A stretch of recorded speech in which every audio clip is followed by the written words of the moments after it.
A boy looked up into the night sky, witnessing the dying of the light, the colors shifting from crimson into shades of purple then black.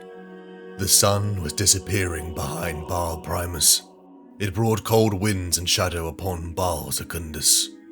Soon the tribe would have to move, for it was never safe to stay in one place for too long in the great salt wastes. A boy felt his father's arm wrap around him and pull him into a tight embrace.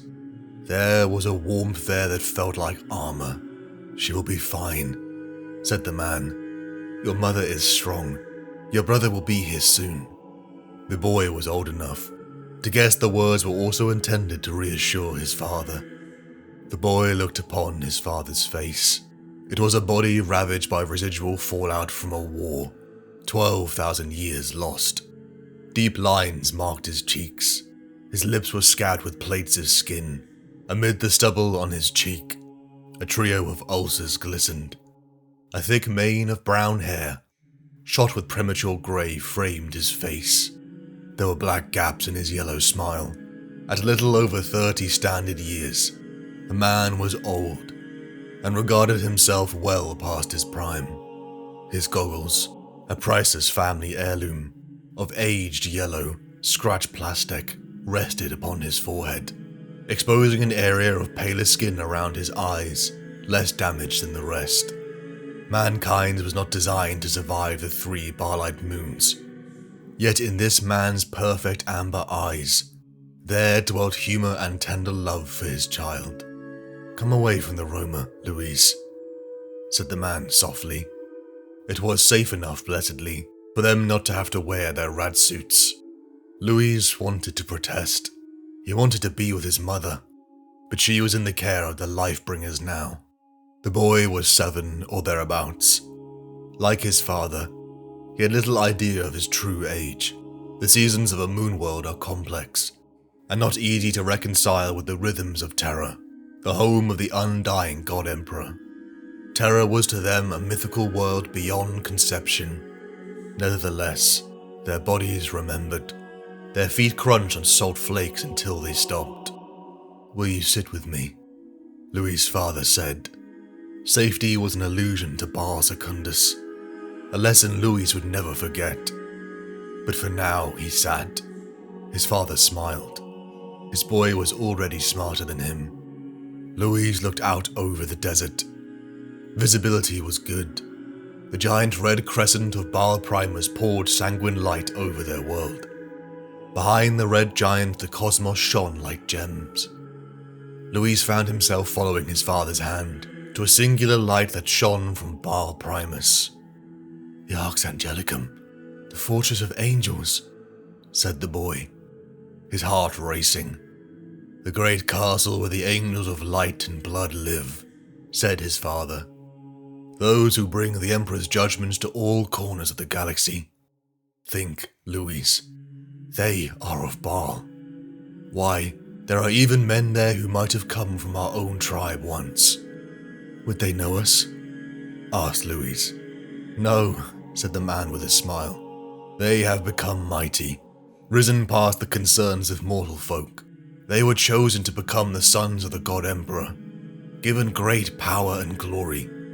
They are the most wrathful of the Emperor's servants, the noblest, the purest, the best. The angels are the God Emperor of mankind, protectors of humanity across the entire galaxy." It shocked Louis to think that there were people upon Baal Primus, let alone others in far-flung planets. His father pointed to twinkles in the night sky. "Ships," he said, though of a kind and scale that Louis couldn't fathom. "I would like to go out there one day." Louis turned around in his father's arms and pointed to the vacuum of space. "Maybe I will one day. I could go to the brother planet and join the Angels of Blood. Would that not be a fine thing?" The earnestness shining in the boy's face unnerved the man. Encouraging such ambition had not been his intention. His scared brow lowered over his protected eyes. More die in the attempt than ever get to join the Angels. Only a very few make their way to the place of challenge at Angels 4. Fewer still survive the challenges. Only the most exceptional survive to be chosen. Reflexively, he hugged harder. See, here comes our moon sister, Barland, said the father, using the local name for Baal's first moon. He spoke of a time that seemed like myth, of when food was aplenty, a time of rivers and oceans, where people lived without the invisible fires. Then came the war, and the near destruction of Baal and its moons. Not until the great angel came did the Baal system have unity. Father, said Louis. He turned from the lights cutting their way across the sky. Yes, my son, said his father. When I have a brother, will you still love me just as much? The man laughed and gave his boy a fierce squeeze. Love is a bottomless well, my lad. I'll love you both just the same. And if you ever feel yourself being jealous, and you will, for a new life needs much nurturing, then remember. He leaned in close and whispered into the boy's ear. You were here first, and you and I had this time together. That'll always be yours. He withdrew a touch. I'll love you so much no matter what, little one, for I am your father. Arias, come quickly, came a distant cry. Something in the woman's voice and manner had the boy's father stumble to his feet violently. Father, said Louis. His eyes threatened tears. An indescribable dread had him. Father, he cried. But the man was running as fast as he could and did not reply. The boy watched him recede from him forever, leaving him alone on the cooling salt. On that night, Louis' mother and her unborn son died, and as they were buried in the salts of Baal Secundus, something else died in his father. Never again would Arias smile or speak of angels. Years passed one after another. The rolling of the sun over the ravaged face of Balfora quickened as Louis aged. Grand eclipses came and went, storms and raids by other clans. On Baal Secundus, the work of staying alive filled every hour. Only now, Arias did it without hope or joy. He lived to preserve his son's life, and not his own. He saw nothing lovely in the world anymore, and seemed impatient that Louis learn to endure it, so that he might leave it behind. But Louis wanted to do more than just survive. He wanted to see the stars. He wanted to see the angels. He had been there when the proclamation had come. The sky chariots had been sighted. The heralds of angels speak to the crowds in Kreminer and Celltown. The time of challenge is here. The angels will judge the worthy at High Summer. Louis cringed at the pompous wording, delivered in his warbling boy's voice. You can't do it, said his father. He continued to methodically slice the scorpion biltong for their meal. I won't allow it. You're the only family I have left. Who will I leave the Roma to? He glanced over his shoulder. Those pale amber eyes pits of misery. Who will continue our line? This was the reaction Louis had anticipated, but he was prepared. Take another wife, said Louis. Have more children, Da. I must do this. You're too young. What do you know about wives? Said Arias. He wiped the sweat from his forehead with his skinny arm. It was always oven hot in the Roma, and he was tired. The sores on his cheek had blossomed into slow cancers. You're being selfish, said Arias. Every boy that throws his life away for a dream of angelhood weakens the clan. You'd be an asset here, dead out there. Not trying is selfish, said Louis, his own temper rising to respond to his father's. The change from boy to man had begun. He was getting bigger, and had the stubborn fury along with it. Why don't you believe in me? Yelled Louis. His father turned to him, and there was pity behind the fury in his father's eyes. Louis, you're small. You're not strong and you're young, but most of all you're too kind. To be an angel, to fight those wars, what kind of men do you think make such warriors? You have your mother's heart, and always put others before you. Your mercy will kill you. Kindness is no vice, Louis said. His father shrugged. But it is in a warrior, his father responded. For a moment, Louis believed his father would soften. He would relent. He would see that he had to do this.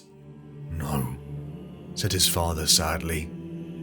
I can't lose you as well, he added quietly. But Louis wasn't asking for permission. He agonized over the choice he knew he had already made in his heart. Do not go gentle into that good night. Old age should burn and rave at close of day. Rage. Rage against the dying of the light. Louis spent his last evening in the caravan, in conversation with his father. He kept him up late purposefully, then waited for Arias to fall asleep. He packed as much water as he could carry. His rad suit, knives, rad ticker, tinder stick, sleeping roll, a water still, and dried scorpion meat saved from weeks of meals. And his father's precious plastic goggles. The water was the most important. He paused at the door, staring back at his father, the guilt eating him alive. How could he do this to him, after his mother and brother lay in the salt? Goodbye, Da, he whispered to himself. He bowed at the crude clay figures of the Emperor and Sanguinius. He took up the staff of rare wood, a gift from his mother and his most prized possession. How could he do this, Louis thought. He could, because he knew there was no other choice. There was no other life he could live. The call beat from his very soul. The dust bike roared underneath Louis, gliding on the salt flats as shouts from behind faded away. He would never see his clan or his father ever again, as he disappeared into the night. He would cross the great salt wastes, and on the other side was his future. Louis awoke. By day, the great salt waste was a searing pinkish white, too dangerous to travel under the scorching sun. By night, it was stained red by the looming presence of Baal and the Red Scar. It was only in the freezing cold that Louis could travel. He dared not drink during the day, leaving his mouth dry. The dust bike had been lost to a cracked salt hole, sending him flying and almost ending his journey before it had begun. Louis had watched the bike slowly slip down into the cracked salt, alongside one bottle of his precious water. He had calculated that 3 bottles would barely be enough alongside the bike, and he forced down the panic that almost took him. Panic kills. His father had said hundreds of times, "Think your way out of danger," he told himself. Louis began the arduous trek, covering as much ground as he could before the dawn of the next days. He trudged on, his feet crunching on the endless salt, monotony dulling his senses. Out of a need for stimulation, he took to counting his footsteps, and became dangerously absorbed by the task. He didn't hear the skittering behind him until it was nearly too late. The thumping of his heart, rushing of his blood, his muttering and counting ceased when the sound leapt to the forefront of his attention. He stopped. The noise stopped a moment later. Gripping his staff, Louis turned about. He could see nothing. The night was deathly still. His feet were dragged beneath him. 8 spindly limbs crawled on top of him. 4 tooth-tipped palps wiggled half an inch from his face, dripping acidic venom onto his cheek. Screaming with shock and pain, he thrust backwards, sending the cat spider off of his body. Louis leapt up, rushing over to the toppled creature and thrusting the staff through its exposed chest.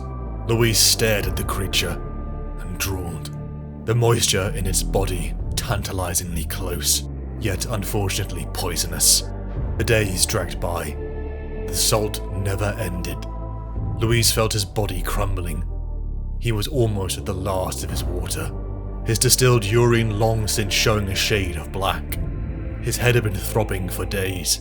His lips were cracked and his mouth was dry. He took out his thirst pebble from his robes and placed it into his mouth. Sucking on the small stone produced saliva, and it alleviated his thirst a little. "Emperor, save me," he said. His voice was a husky whisper. His mind began hallucinating. He lost track of the days. He drifted to thoughts of his mother. He saw his father's amber eyes. Now they would see him fail. Louis collapsed. He lay in a locked stare up towards the stars, utterly unable to move, until Louis turned and saw an armored figure of gold. It had the shape of a man, but it was far bigger. White wings of metal spread out from its back. A spiked halo of polished iron was set over its head. The armor was fashioned to look like a heavily muscled body. Long strips of parchment hung from its back and chest. Upon its shoulder pads were insignia of red and white. A sword as tall as an adult was belted at its waist, but upon the angel it did not seem too large. In one hand it clasped a chalice. Louis had nothing left to give, but he moved.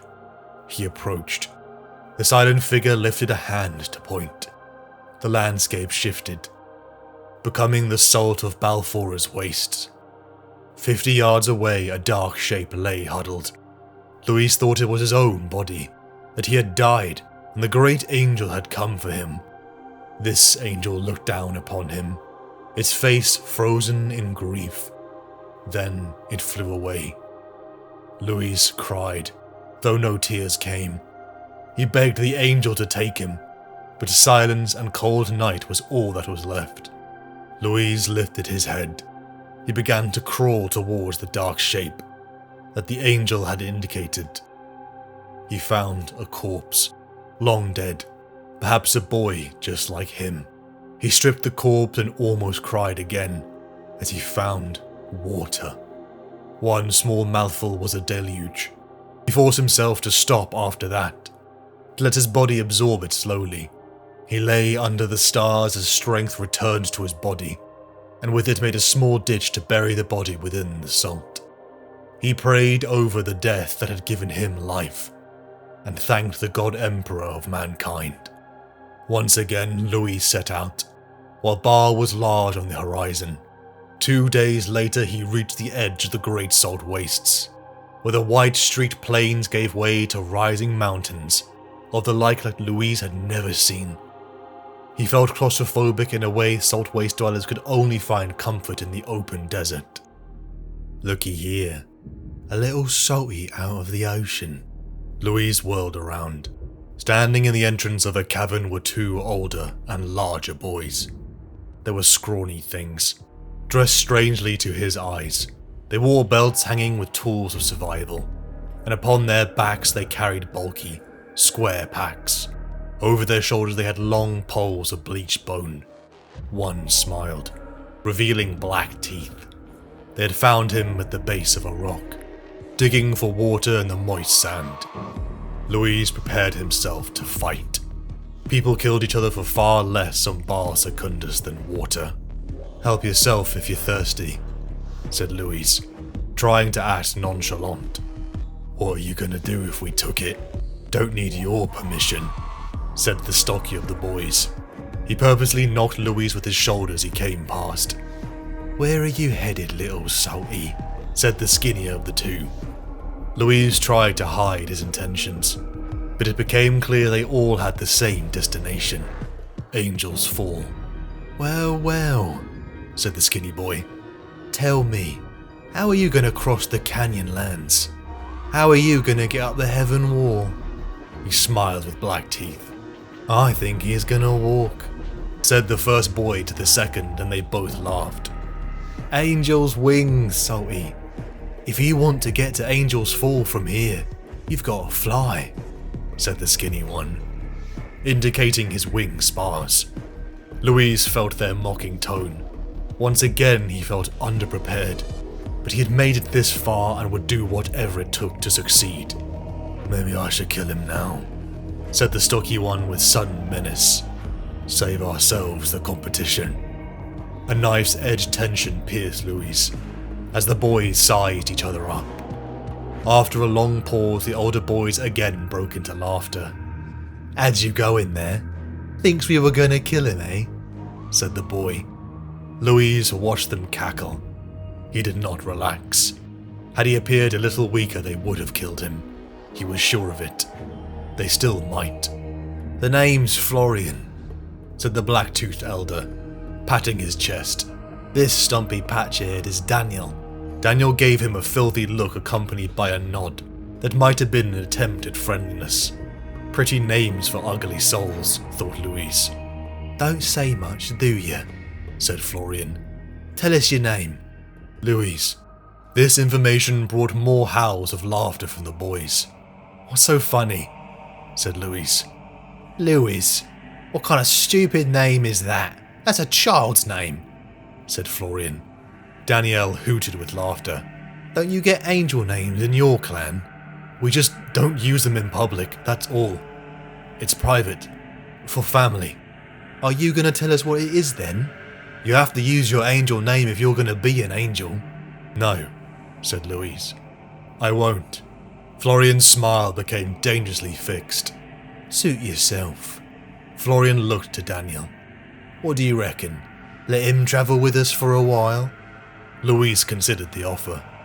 If he accepted, they might kill him in his sleep. Or worse, if he refused, they might hunt him down. Louise agreed, and wearily the boy set off further into the mountains.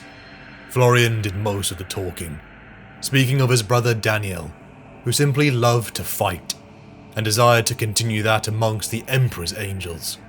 Florian revealed a mass near his armpit. His reason for taking the journey was a matter of life and death. Then Florian asked Louise why he wanted to become an angel. "I want to do something with my life," said Louise. "Not just fight. I mean, obviously we'll have to fight, but I want to help people. That's what the angels do. I want to protect them. I don't know." He dropped his head, finding it hard to express himself. He expected Florian to mock him, but he was surprised that he did not. A ticking began to grow in Louis' pack, the warning signs of the invisible fires growing. Florian looked pleased at this acquiescence of the salty. Danielle just grunted in what passed for his approval. The boys quickly donned their rad suits and began the arduous climb up the height of the mountain face. Louise felt the sweat build in his suit, but he knew to take it off was death. Finally, the agonizing ticks began to recede from Louis' device, and they could safely remove their rad suits. Stumbling upon a cave entrance, Florian set down his pack. Night was coming, and with it an even more bitter cold than the desert. Louise saw the brothers begin a petty argument, until Florian saw the look upon Danielle's face. The older boy turned to look back into the cave. Glinting there in the subterranean dark were the 3 clusters of 4 eyes. "Fire scorpion!" yelled Daniel. He stumbled backwards, cracking his head on the cave mouth. Louise snatched up his staff as Florian screamed. The creature larger than a man lunged out of the dark. The scorpion seized Florian's foot in one huge claw. Florian responded by kicking it repeatedly in the face, forcing the head and its deadly mouth back into his chitinous hood. Hissing angrily, it heaved itself out of the crack fully, and its tail came up and over its back. Florian screamed again. "Stay away from the tail," shouted Louise. Louise made to help, but Daniel grabbed his arm. "Let it get him. We can run. We can't stop that. It'll kill you. It'll kill us all." "You leave if you want," said Louise harshly, "but you'll be no worthy angel." And Louise charged, grabbing the back tail before it could inject its venom. The scorpion thrashed with the 2 boys, until Daniel came charging in. He screamed as he drove a knife into its side. Louise was sent tumbling to the floor, cornered and injured. The scorpion skittered around and dived back into the crack. The 3 boys lay gasping in the cave. "You came back for me. You could have run," said Florian with astonishment. "I would never run," said Louise, and hauled Florian to his feet. He could feel Daniel glaring at him. Louise collapsed from exhaustion. Florian too, as Danielle cried out in his sleep. Days of further trekking brought them to the mountain top's pass. The air was so thin a deep breath felt like a memory. Their supplies were low, and Louise felt that creeping hunger and thirst building up again. It It was at dawn that Louis awoke. Baal Primus cast his red gaze as he began to pack his equipment. He looked around and noticed he was alone. Florian's pack was still there. Danielle's outer robes looked like they had been abandoned, but his pack and wing spars were gone. Louis set off, his screams only answered by echoes. Then he heard Florian shouting, "Daniel, stop!" A moment's searching revealed two figures 100 yards down the slope, struggling in the lee of a mighty boulder. The surroundings were so clear, only the boys gave the landscape scale. The brothers were fighting, and Louis ran to them, gasping in thin air. "Stop him," said Florian, bloodied and on the ground, Daniel's strength winning out. "The mountain sickness is clouding his mind. He's gonna drink it." Louis's face displayed his confusion. "Thirst water," said Florian. "Go." Louis chased Daniel, finding him kneeling next to a clear pool of water. "Don't drink it," Louis screamed. "What?" said Daniel. His manner was confused. His voice slurred, and his actions were slow and exaggerated. "I'm thirsty, Salty. Let me be." Louis tried to grab him, but was sent flying. Florian joined them, only to fall to his knees, witnessing his brother drink greedily from the pool. Daniel stopped. His mouth gaped. His tongue began shriveling to a black nub in his mouth. Daniel walked 3 steps, scarecrow stiff, legs kicking out as his tendons dried. His mouth worked, trying to suck in air to speak, but his lungs were gone, and his lips smacked together even as they dried and pulled back from his teeth. Hollows appeared in his cheeks, and his eyelids drew back from eyes that rolled in terror. His limbs contorted into painful shapes as his tendons grew tighter than gun springs. His fingers jabbed out at unnatural angles. The sharp cracks of snapping bone echoed around the pool. Daniel's moistureless corpse crackled like a fire as his tissues shrank and split. Louis stared in horror. He had never seen the death sentence of Thirstwater up so close. Many had succumbed to the seeming innocent sanctuary, only for death to claim them, a reminder that all life on Baal Secundus was hostile. Florian wept for a time, until he slowly rose, relieving Daniel's equipment and shoving it onto Louis. "Looks like you've found yourself some wings," he said, his voice brimming with pain. "You're coming with me, Salty, all the way." Louis felt his stomach drop as he stood over the precipice. He stood where the great angel had stood in legend, when Sanguinius himself flew on his emperor-given wings to Angel's Fall. The wing spars were attached to his back and legs, ready for him to take the plunge as thousands of other boys lined behind him. Desperately, Louis fumbled his father's goggles on. They were so old and scratched as to be practically impossible to see through. The yellow tint to the aged plastic made the world unreal. He found this helped.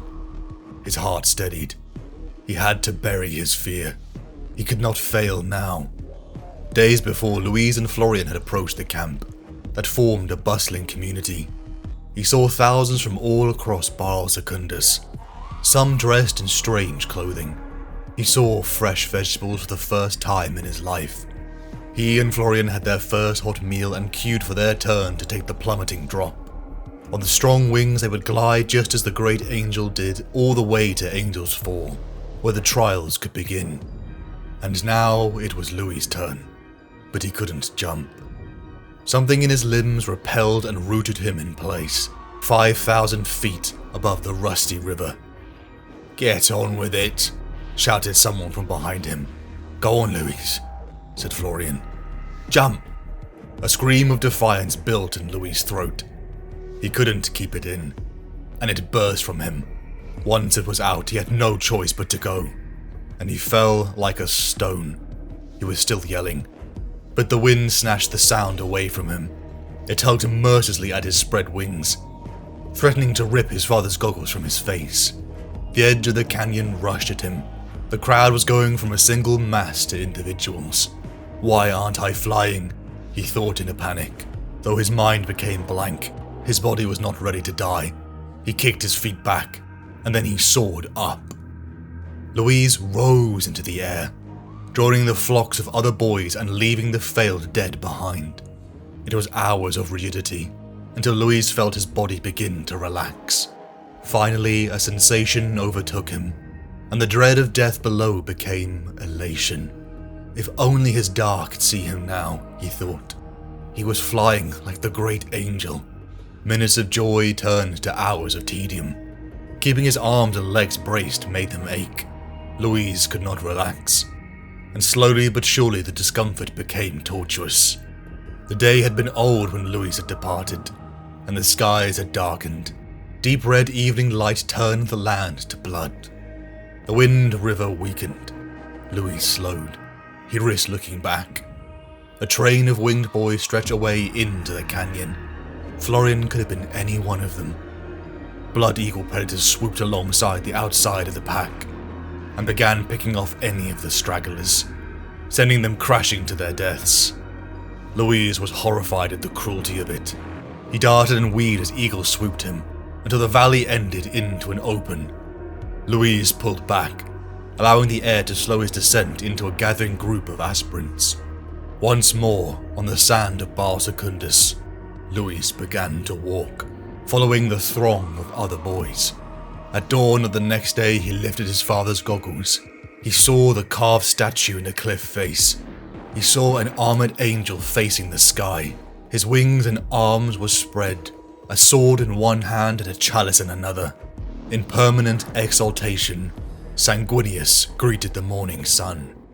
Louise staggered. He moved forward a couple of steps, and then he sank to his knees laughing. He was looking at the city of Angels Fall. They were giants, and by far the most beautiful men Louise had ever seen, donned in sculpted armor, one in the color of bone white, and the other in midnight black with a skull mask. Louise wondered why they were not red like the legends said. They were the Angels of Death, the sons of Sanguinius, the God Emperor's Space Marines. They were the Blood Angels. Florian embraced Louise in a tight hug, and then flashed his black teeth. Both had survived, and gathered amongst the crowd that formed near the gate the angels departed from. "I am Brother Azarian," the giant in white boomed. "I am sanguinary priest of the Redeemers, the 10th company of the Blood Angels, Adeptus Astartes chapter. I am surgeon to the recruits of our order." "I am Brother Malafael," said the Black Warrior, and his voice was sonorous as a funeral bell. "Chaplain recruiter of the 10th company. It is we who will judge you worthy, or not, of proceeding from this place of choosing to the Palace of Trials. There you shall be tested by our captain. Most of you will be found wanting." The giants alongside lavishly decorated mortal men began to sort through the aspirants. Some would be turned away, others inducted as servants for the angels, and some would forever disappear. At least that was the extent of Louis' knowledge. Finally, the two giants stood before Louis. Azarian tugged aside Louis' shirt, exposing the sores on his chest. Some contamination, nothing too extreme. Azarian said to a thrall working by him, "Tell me, what is your name?" "Louis, my lord," said Louis, appalled at how meek he sounded. He stood taller and said again with greater force, "Louis, my lord." "You appear frightened, Louis," said the giant. "I am frightened, my lord," Louis mumbled. "And honest, an admirable quality," said Azarian. His voice was kindly, if harshened by his armor suit's emitter, but his aspect was warlike. His armor hummed. A blow from the sword at his side would have turned Louis into scraps of flesh, he thought. "Why, if you are frightened, did you not turn away and go back to your people?" Azarian asked. "Because fear is nothing," said Louis, as defiantly as he dared. "I have been frightened many times. Fear is to be ignored and overcome." "Tell me, why have you come?" asked Azarian. "Do you wish to fight? To win glory? Do you wish to live forever?" No, my lord. No man lives forever. Not even an angel. I want to serve the Emperor, and through him I will serve mankind. Azarion gave Louise a long, appraising look. Louise. That is a boy's name. You are of the clans that do not use their angel names in the day-to-day speech, he asked. No, my lord. I mean, yes, my lord. Azarion made a noise that might have been a laugh. I understand. You will have to reveal it if you are to be chosen, he said. Louise kept his eyes on Azarion, but watched Malafael from the corner of his eye. Go on then, boy. Tell him, growled Malafael. Tell him your angel name. Louise hesitated. Nobody but family knew a person's angel name in his clan. Louise had only voiced it a handful of times in his entire life. It is... My name is Dante, he said, the word strange on his own lips. Your opinion of brother Dante? Asked Azarion to Malafael. The Black Angel nodded. Louise had passed some sort of test, but then his heart began to race, realizing despite all he had done, the tests were only beginning. 9 days of games followed the first winnowing. Under the shadow of Sanguinius, the aspirants competed in simple athletic contests, as were practiced amongst the clans of blood. Running, leaping, the hurling of shot stones and rope disc, and wrestling bouts to the point of submission.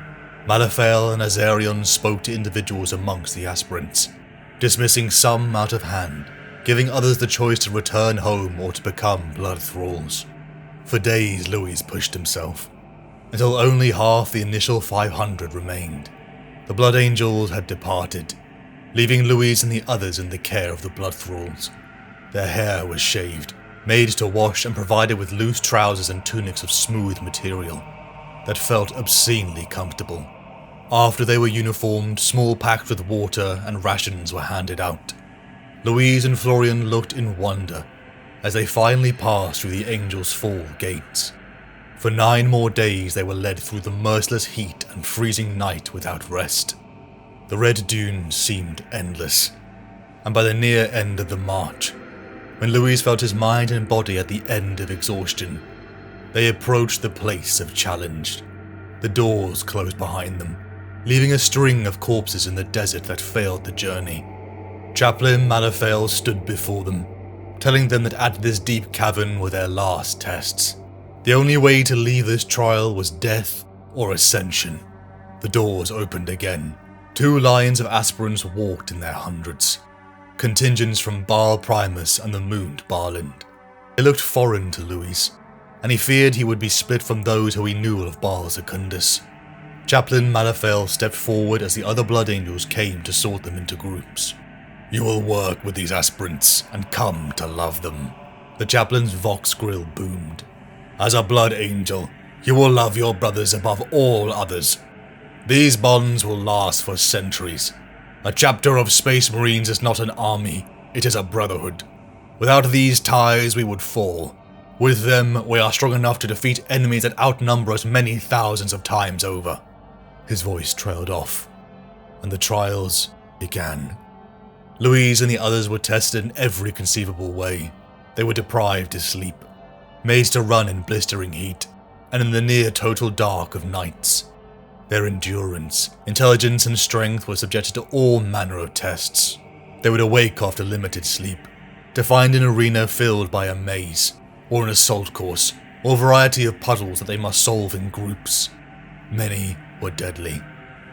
Tests of stamina followed combat drill, and battles that began as mock combats, and mock duels that often turned fatal. Louis was one of the youngest, one of the smallest, but what he had put his body through made him strong. Occasionally more aspirants died in the cavern sands, their bodies dragged away by the thralls with little ceremony. It was Louis alone that made efforts to befriend those of his group. Florian and the others were weary. The others were their brothers, but also their competitors. The trials continued for 9 more days. Memories of Louis' old life on the salt wastes, of the fate of his Dar, felt like a distant memory. Finally, the Blood Angels called all the aspirants to the challenge sands. In a chalice formed by the hands of those who adopted their Lord Sanguinius, holy blood was drawn. Louise was stunned by the ceremony of it all. Names were drawn. 2 groups would be taken a turn to battle to the death, with only the victors to be taken to the angels' home, the Arx Angelicum. Louis' group had taken to the shade of the wall. They were the last group. They had sat in close proximity to the youths they knew they were going to kill. Louis watched them watching him. He knew them all. He had completed exercises with them, sparred with them, joked with them. He had expected this to happen, and had kept his distance. But others had formed fast friendships across the groups. The aspirants were grey with dread. For some, this would be the first time they would take a life. The wise men at their end know dark is right, because their words had forked no lightning. They do not go gentle into that good night. Louis stared at his group. The angels had left them upon a smooth face near a tower of simple stone. A mirror tower could be seen in the distance. Night reigned. They all noticed the blood stains on the floor, the clear indication of the previous tests. The group had to select a leader. Florian and Lorenz of Baal Secundus looked to Louis. "I didn't ask for this," said Louis. "Then who are you gonna back?" said Lorenz. "You can't hang back all the time. We know you. Waiting for everyone else to mess it up before coming forward and telling us all how it should have been done. Not this time, my friend. We haven't got time for the famous Louis patience.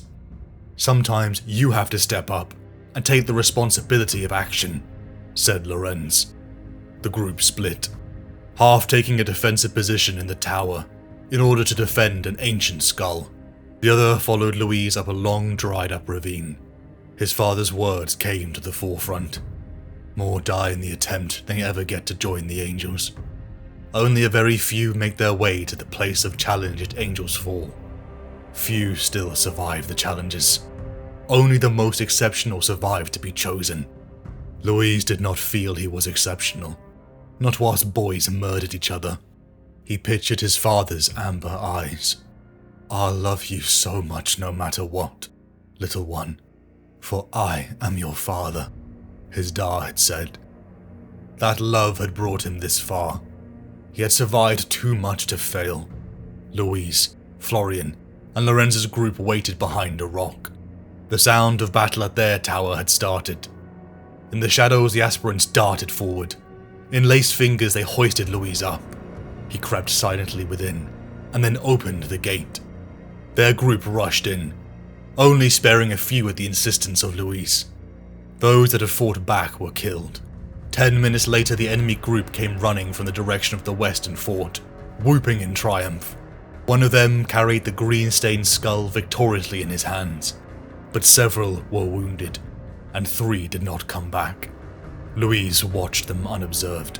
It was too late for them. When Louis' group ambushed them, boys fell upon each other, staining the floors with more barlight blood. Louis dropped one, until another he recognized. A boy named Garviel tackled him to the ground. He had liked Garviel, but this once friend was now choking him out. Louis kicked and flailed, his vision swimming till his hand grasped a rock. Louis kept swinging it, until Garviel no longer moved. Victorious Lorenz presented the 2 skulls as Florian and the others cheered, but Louis' eyes remained locked on the dead. What victory was worth this price? He killed them simply because they wanted to be angels. Where was the justice in this? Louis pondered. It was a quiet journey back to the place of challenge, where they were welcomed back as victors. Louis was glad he could not see the faces of the blood angels beneath their helmets, because if he saw looks of pleasure or pride, he would not stand for it. Always they had been angels to him, protectors of Baal, the pinnacle of human development, but the trial had been a hard reminder of their full name. The faces of the dead were forefront in his mind, a weight of grief on his shoulders. Would his Dar be proud of what he had done? Louis alone was brought into a chamber. He strode across the sands to Chaplain Malafael. "I believe this is yours," said Malafael. He took a staff from an attendant blood thrall and handed it to Luis. The wood was remarkably familiar, rough towards the end, smooth where his hands had polished the grain away. "This is my staff," he exclaimed. "How? I left it behind. This is impossible." "You will learn that many things are possible," said Malafael. "Does it not please you to have it back?" the giant said. Luis weighed it in his hands. It was undeniably his lost staff, his mother's. It occurred to him then that they had been watching him all along. "May I keep it?" he asked. "If you wish," said Malafael. "Though you may be about to die, I gave it to you because I thought you might wish for a familiar weapon." Luis stared out to see one more figure in the sands, and his heart dropped. He saw Florian, his friend's face in anguish. "Kill him," said Malafael. Both of them hesitated. Florian, close to tears, gave in first. "I'm sorry," he whispered, and drove at Luis with his staff with a cry halfway between a battle shout and a scream of despair. Luis shifted back to evade the blow. The staff hummed past his face, the violence of it hot in the air. He pivoted and met Florian's staff with his own. They clacked sharply. They moved together, intimate as dancers, the ends of their staff rattling off each other in a frenzied percussion to their steps. Luis cracked Florian's shin. The other boy suppressed a cry and smashed back so hard his staff burst through Luis' defense and knocked him on the forehead. The blow was comparatively light, but Luis saw stars. He staggered back, bringing up his weapon in time to deflect Florian's other blows. Florian had expended a lot of energy quickly, knowing that he had to overpower Luis. It was never going to work. Luis had become by far the better fighter. Florian's blocks grew wilder. The opening was there. Luis took it. He ran his staff up the inside of Florian's as hard as he could, crashing it into his wrist. With a high yelp, Florian released his weapon from his injured hand. Luis whirled around, stepping out from Florian and letting his hand slide to the end of his staff. Florian's one-handed parry was clumsy. Luis' staff hit Florian's elbow. The sound of bone breaking was similar to the knock of the wood on wood. Florian went pale with agony and stumbled, his staff falling from his fingers. Luis drove his weapon into Florian's face, breaking his black teeth, then spun it around to bring the other end hard into his sternum. The air whooshed from Florian's lungs in a spray of blood spittle. He stumbled forwards, mouth gaping for air that he could not draw into his body. Luis circled. Florian was on his knees, coughing a stream of bloody saliva, cradling his broken elbow. "Now finish him!" urged Malafael savagely. Luis' hands tightened on his staff.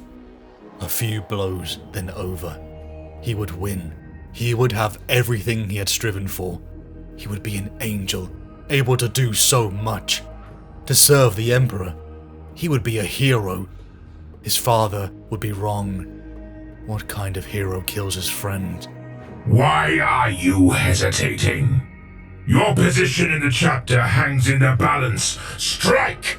Luis looked at the wood, the gift from his mother. Suddenly it felt unclean in his hands, tainted by his consideration of the chaplain's demand. "I will not slay him." "What did you say?" "I said I would not slay him!" Luis shouted in sudden fury. "You would throw away your chance to become a servant of the Emperor, a space marine, one of the greatest warriors in the galaxy, for the sake of him? You are a fool, and not worthy of the gifts we would bestow. Kill him!" "No!" Luis cast his staff away. It clattered into the corner. He stood tall. "For him, I would abandon anything. He helped me when I needed help. He befriended me when I had no friends. He guided me when he could have left me. I will not repay his kindness with treachery. If that means I am not worthy, I do not care. Kill me. I will not serve masters who demand the blood of my brother." Malafael leaned closer. Louise took a step back from his grinning skull face. "What of glory and of power?" he whispered, his voice hissing through the Vox grill. "Surely a fair price for such things is one life." I did not come here for glory or for power. I came to serve, said Louise calmly. He felt cheated. After everything he had undergone, all he had suffered, all he had hoped, he was the angriest most of all at himself, for he had been a whisker away from spilling his friend's brains upon the floor for his own gain. He hid it all, and faced his death with dignity. I will have no part of evil. The chaplain's posture changed. He rested his weapon's head upon the floor, and crossed his hands upon his pommel. "Then you have passed," What? said Louise. Florian looked up dazedly. "There are many tests in the final choosing, for each aspirant is different. This one was selected for you. Among ourselves, we call this the Test of Horus. Do you know why? Do you know who Horus was?" He was a devil, a monster who fought the Emperor for control of the heavens. You are almost correct. Eons ago, there was a great war where angel fought against angel. Our Lord Sanguinius was but one of 20 sons of the Emperor. These warriors were invested with the powers of ancient technology and prosecuted a great crusade, reuniting the worlds of humanity for the first time in thousands of years. But the favored son of the Emperor, the War Master Horus, grew bitter and turned on his father, destroying the work of the Emperor ere it had been completed. Half of his brothers joined him in treachery. Our Lord did not, but stood to the end against Horus, whom he had once loved. This test is named for him because it is a test of loyalty and brotherhood. We wish to see how well your principles endure when you are ordered by a mightier being to commit atrocity. And you held fast to your morals. Louise was aghast. But the trial of blood, that is the same. You told us to kill and we killed. Here you ask me to kill and hope I do not. Are you hypocrites as well as torturers? You ask questions now. Defiant ones at that, said Malafael, after a moment's pause. You are unusual. I should cast you out for your impudence, Louis Dante. He stared down. But something stays me, and I will answer your question. On occasion, as a brother of the Blood Angels, you will have to do things that might otherwise appall you. This test is a measure of your moral compass. Will it always point true to the ideals of our Lord, or can it be wavered? There are lines, boy, that should never be crossed. To kill rebellious soldiers who fight because they have no choice is a regrettable evil that should tear at you if you are ever required to do it. The slaughter of the innocent to stop the machinations of the guilty must sometimes be undertaken. But to revel in slaughter for slaughter's sake is forbidden, and to turn upon a brother for personal glory or gain is the first step on the path to damnation. Temptation, above all else, is the hardest test for a space marine to bear. Offered such great power, what man would not waver in his devotion to the true Lord of mankind? Do you see? Louise looked down at Florian. Emotions of the most powerful sort warred in him. You seem to be an intelligent boy. You will therefore have noticed we did not split the groups you had formed yourselves. We asked you to fight against those who you had but fleeting loyalty to, not against those whom you held in genuine affection. You must forgive us for the artifice of these tests. A note of regret crept into Malafael's voice. If this universe were fairer, then such cruelty would be unnecessary. But believe me when I say, the universe you shall discover is not fair, and it is not kind. These petty horrors help humanity in the end. But then, this is a test for one. Not for Florian. Florian sobbed and sank low to the floor. Louise glanced nervously at the giants. They formed two walls like waves of blood. He couldn't see how he would ever be able to call these demigods brother. His mind could not stop reeling. They were in the stars, the very night which he and his father had gazed upon months before. The successful aspirants marched out of the metal bird onto a deck. The sides were crowded by the giants in red armor. The space before them was enormous, of a scale that could house entire cities. Sanguinius was everywhere, from the ornate statues and tapestries, to the candlelight chapels and iconography dancing upon the angels' weapons. "This is the Chapel of Vigilance, in the Basilica Sanguinarum," said Malafael. "In here you will meditate for 3 days and nights. Think upon your fate. Draw inspiration from the artworks around you." He held up his hand. "But you may not move from your position. You may not speak. You must not sleep. Any aspirant who fails this test will be removed. Do I make myself clear?" he said. The aspirants were too wise to speak, but Louis' chest clenched. How many more tests must they undergo? He was already weary from the trials in his journeys, and such a vigil would be all too easy to fail. The aspirants sat cross-legged, incense wafting around them as they began their vigil.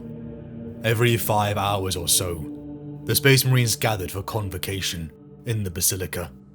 He could understand little of what they said, for the native speech of Baal's moons had diverged from High Gothic. He had caught enough to be surprised at what he had heard. What he took for sermons were not. The chaplains exhorted their brothers to deep thought and restraint against thirst, though they asked for his guidance. They did not praise the Emperor as a god, but spoke to him as a leader, and when they turned to Sanguinius, it was not as a saint but as a much-missed father. The days passed, until the third when Louis could barely stay conscious. His head was nodding. He was going to fail here, after everything. Visions flashed in his mind. "Father," he said. His father stared back at him angrily, his arm tightening around his wife's shoulders. Louis's mother smiled and nodded encouragingly. "You are an angel, my son," she said, though her lips did not move. "Spread your wings and fly." A hand pressed on his shoulder. He had failed. He knew it. He turned expecting to see an armored red gauntlet, only to see gold. Louis stared up and saw the golden-masked angel. It was hope. It was purity. He felt his heart swell with love and strength, so much that he wanted to cry. "Thank you," he said. Louis blinked in confusion. The golden angel was gone. An angel of death stood in his place, his helm a grinning, bone-white death's head. "The vigil is over," said Malafael. "Get up, Louis, Dante." The surviving aspirants were helped to their feet. All around them the Blood Angel brothers gathered, ready to greet their new kin. They lifted off their helmets, and beneath every mask was a face of unbelievable beauty, so similar to the visage of Holy Sanguinius that they could have been relatives. A chalice of blood was brought before Louis, as the Blood Angels began to chant. "War, war, war," they bellowed. "For the Emperor, for Sanguinius." Drums beat as Louis drank. A warm blood hit his stomach and almost made him vomit, but he dared not spill it. The chanting fell away as his mind collapsed. He was a child, crawling from the wreckage of a suspension pod onto the surface of a blasted world, his child's mind full of bewilderment and fear. Young wings twitched on his back. He was flying on wings of pure white. He was killing mutant forms. He was a lord of men uniting the galaxy. Cygnus, Ultramar, Melchior, Cavus, murder. Names of worlds he had never visited whirled through his mind. He felt unbearable sorrow, a buried rage. He saw the horrifying face of Horus above him, and the killing stroke descending. Louis was Sanguinius. Sanguinius was Louis. He felt a calm come over him as a second heartbeat joined. He opened his eyes, revealing the light. In a flood of bloodied amniotic medium, He fell forwards onto a shining floor of basalt. Tormented faces screamed in his mind. This one fought all the way through the transformation. A Vox-moderated voice said, "Another for the tower." "Or a warrior of fated promise," said another. A hand rested gently on his shoulder. Louis' head snapped up, teeth bared. The hand remained in place. Brother Dante, can you hear me?" A full year, Louis has spent interned in a sacred sarcophagus. He felt strong and massive. When he stood, he could look Malafael straight in his eye lenses. He held up his hands in wonder and saw in his reflection he was beautiful. It is the 40th millennium. For more than 100 centuries, the Emperor has sat immobile on the golden throne of Earth. He is the master of mankind by the will of the gods, and master of 1,000,000 worlds by the might of his inexhaustible armies. Created amongst his soldiers are the Adeptus Astartes, the Space Marines, bioengineered super soldiers. Louis had died within that coffin, and what had emerged was Dante, son of Sanguinius, a blood angel. Days turned to weeks, and weeks to months. Combat instruction would begin, but first came their lessons in artistry. Since awakening, Dante had felt a thirst that no amount of water could quench. Only in the specially prepared meals of meat-soaked blood did he and the others feel it fade. What shocked him most of all was the importance of art. The Arx Angelicum, the sculptures, frescoes and carvings he learned were done by his brothers.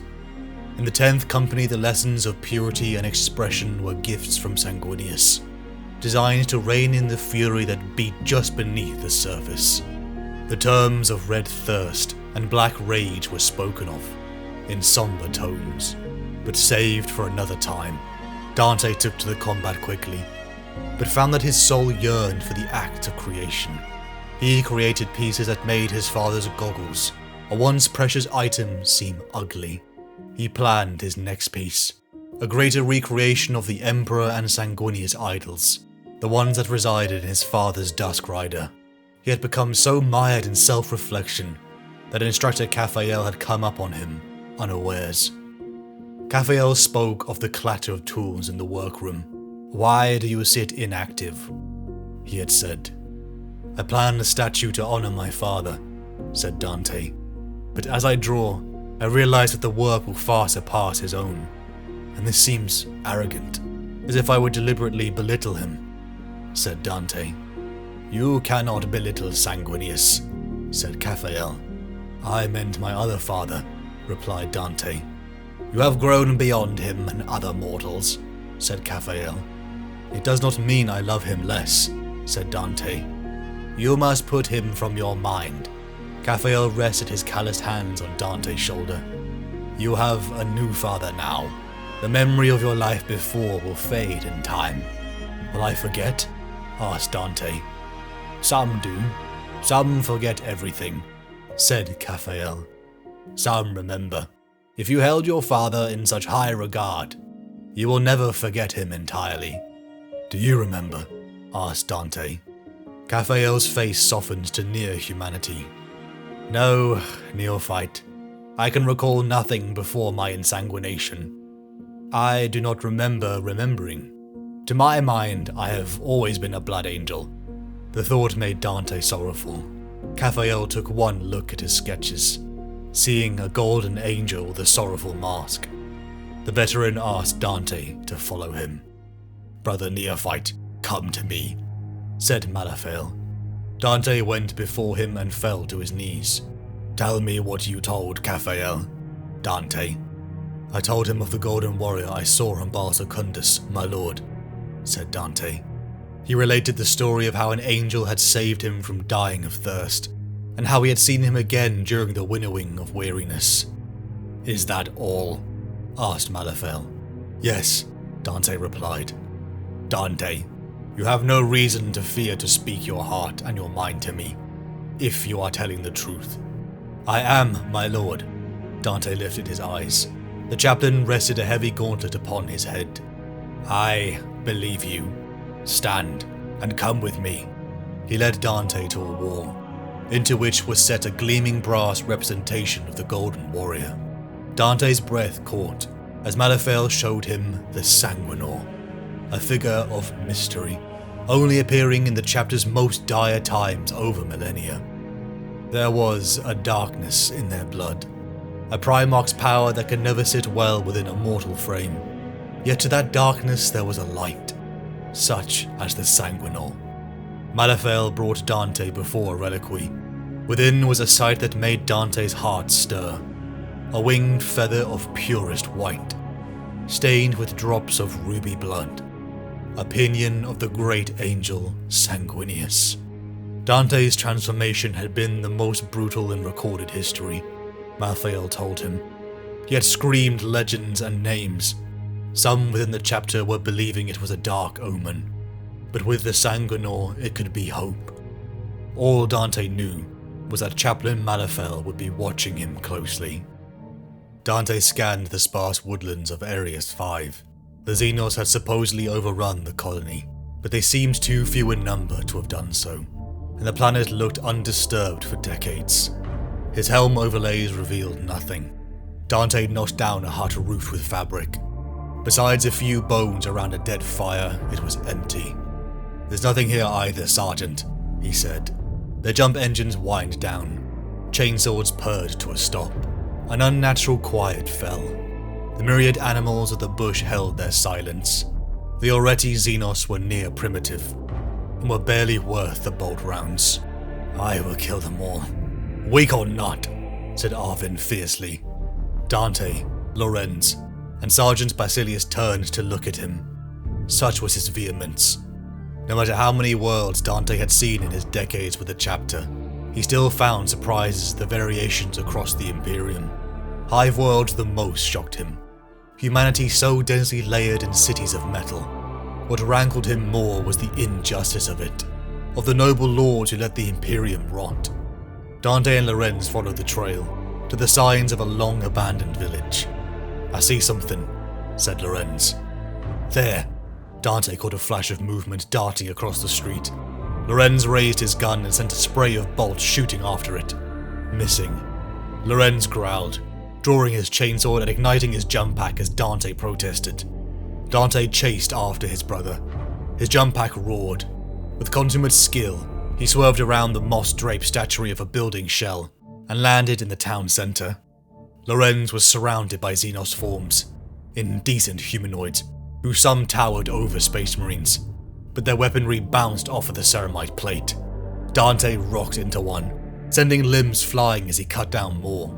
More jump packs boomed as their battle brothers joined. Dante found himself barreled over, as Arvin lunged over to steal kills. The combat was over before it had started. Arvin's target was dead, but he would not stop hitting it over and over again, flinging sprays of blood and ground-up meat up the walls. Dante made to put a hand on his shoulder, but Arvin rounded on him and punched him in the face. His once beautiful Sanguinius-like face contorted into a being of hate. Sergeants Basilius and the others rushed to their brother, restraining him. Dante got up. He was physically shaking inside his armor. In part this was due to the shock of his brother's attack, but largely he wrestled with his own desire to fight Arvin. Dante left his screaming brother, and went to pick up his weapons when he noticed an injured Oreti on the ground, purple vitae leaking from broken limbs. It spoke in broken song-like Gothic, begging for its life. They were scavengers, and found this world dead. They would leave. They wanted no violence. They wanted to live. Dante raised his bolt pistol, but couldn't fire.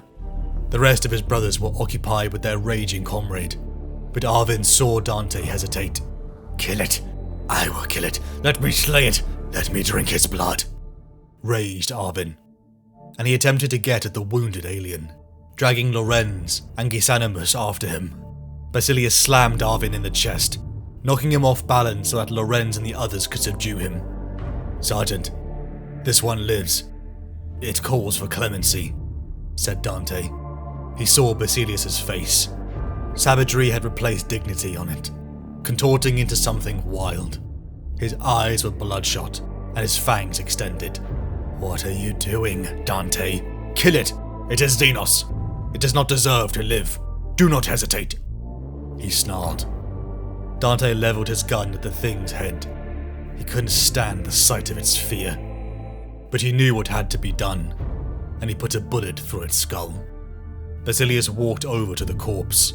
He cupped a pool of the alien's blood and forced it down Arvin's throat. The pale-like skin and bloodshot eyes began to revert as their comrade fell into a stupor. Dante felt something build within him. "The red thirst. It's affecting all of you," said Basilius. "It is the way of our chapter that when one falls to the thirst, many follow. All of you, drink, quickly. Drink for the victory you've achieved. Drink for the glory of the Imperium. Drink for the memory of Sanguinius. Partake of the communion of blood. Wash away your savagery. Rediscover your restraint. And through it seek forgiveness for this lapse." Nervously, Dante and the others approached the corpse. The disgust in Dante's gut grew, until he sunk his teeth into the creature. He tasted its memories, a life of peace and scavenging. He tasted its fear in its dying moments. Dante was repulsed, but he couldn't stop drinking. "What have we become?" thought Dante. "Dante. Brother Dante, can you hear me?"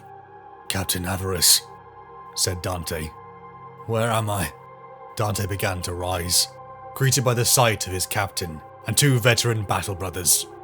6 renegade marine corpses lay beside him, in the wrecked hold on the enemy ship. Dante looked down upon his wrecked battle plate. It was covered in blood. Dante rose despite his brother's cries. He looked upon the aftermath, and saw not only enemy corpses, but civilians. The red thirst had taken him, and in his fury he had slain not only the enemy, but those he sought to protect. Captain Avarice took Dante's arm, and drew his hand into both of his own, gripping it tightly. "Dante, the thirst took you. You are not responsible. You would have been dead if it had not. You have saved hundreds of civilians like these. This is the price we pay," he said solemnly. "I cannot," said Dante. He could not deny what he saw. He could not deny the flavour of vitae on his lips.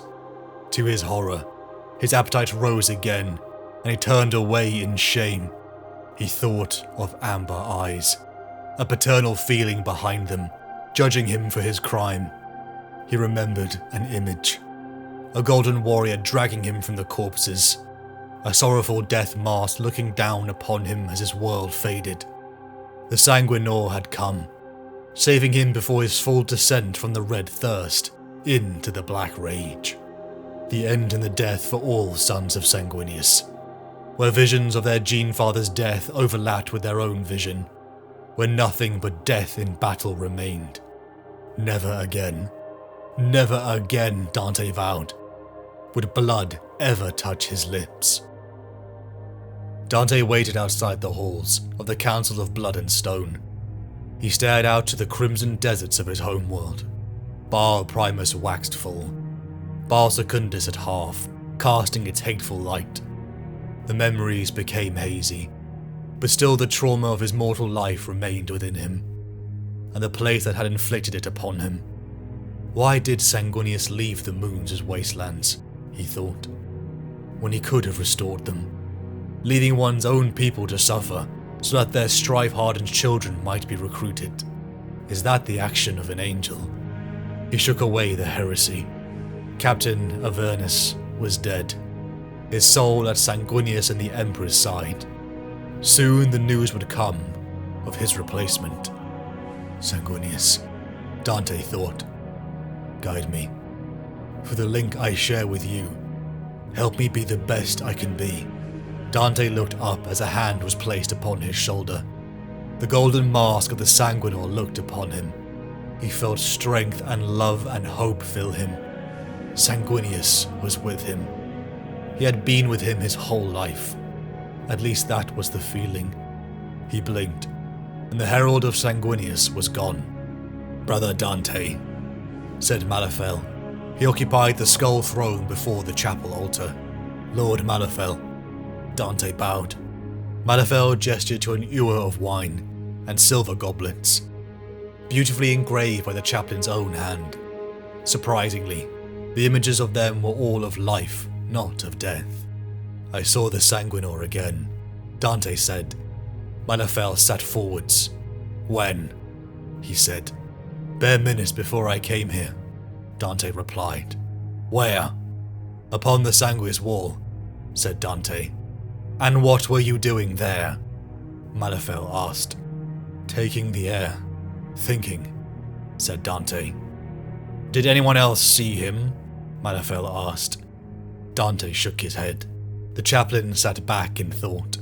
Finally he told him not to speak of it, before the judgment was delivered, for not all brothers would take kindly to the claims of one rising the ranks. Despite their elevation, they were men, and the hearts of men were prone to lesser things such as jealousy. Dante's frustration grew, and he made to speak, but Malafael interrupted. There have been many examples throughout man's long history of people claiming divine intervention in order to grow their own power, the chaplain said, often for what seems like noble reasons. The Sanguinor is not divine, but it is mysterious, and it is dangerous. Be wary, that is all, the chaplain said. Dawn rose in the next cycle of the Arx Angelicum. Dante knelt before High Chaplain Bephael, his body covered in wounds, slashes given by his brothers in the blessings of steel, before 200 of his brothers and thousands of blood thralls. Stand, Dante, Lord of the Fifth Host, Captain of the Demon Banes, bellowed High Chaplain Bephael. Hail, Dante, Fifth Captain of the Blood Angels! His brothers shouted, and went to their knees. Dante's heart filled with pride. The council came to him one by one and shook his hand, offering their congratulations. The Thunderhawk set down in the salt wastes, white particled winds whipping up as hundreds emerged from their dust trailers and homes. Already Dante could feel the regret, as he began to speak to those once his people. Let it be known that the time of Duplus Lunaris is nigh upon us, said Dante, his amplified voice roaring across the salt flats. 50 youths will be chosen and taken to the Arx Angelicum upon Baal, there to dwell with us in brotherhood and fight the wars that must be fought against the foes of man. If there be any here with the guile and courage to attempt our testing, let him make his way to us at Angel's Fall, so that he might be judged amongst the rest. Dante chastised himself. He half believed his father would emerge from the rat-soaked crowd. The man was centuries dead, and even if he was here, what would he say? I am an angel, Dar. Please forgive me. He thought of Florian, and the words of Malafael. How one day he would realize Florian had suffered a lesser fate than he. A life of unending war. Dante turned to leave, until a boy ran forward, unafraid. There are stories of one boy from our clan, he said. He ran away to join them more than 100 years ago. Do you know him? Are the stories true? Are you him? Dante did not reply. The boy was undaunted. They say I am brave. Could I become an angel like you, my lord? Is that possible? Anything is possible, boy. If one has determination and will and courage, there can be no failure. I am living proof of that. And as my word is my bond, I shall ever remain to be so. He looked to the crowd. The trial begins in 4 moons' time. By the blood of the great angel, spread the word. Leaving the boy to stare after him, Dante returned across the deserts of his childhood and re-entered the Thunderhawk, his thoughts already turning to the next war. Castrogatum, the Callius subsector. Dante stood in the field of debris and bone. He saw Loren signal him to turn his Voxcast on again. It was moments of peace Dante sought. The graces of Sanguinius matched his temperament well, as much as it struggled within Loren's, but he forgave his oldest friend for his flaws. When I came here that first day, said Chaplain Malafael, It was impossible to see the hills through this city. 700,000 souls dwelled here. Now look at it. When will humanity learn that as cruel as the hand of the Imperial governance is, it is too heavy to be cast off? Many people died here, said Dante neutrally. The people here had been misled by traitor Astartes, and it was the Blood Angel's responsibility to wipe the slate clean. I look upon this ruin and it sorrows me, said Malafael. But there is no innocence in mankind anymore, Dante. Not in the youngest babe or the most naive idealist, if indeed there ever was. The course to destruction was set for them the day they renounced the Emperor, he said. I received word this morning that 4 battle groups are inbound to the subsector.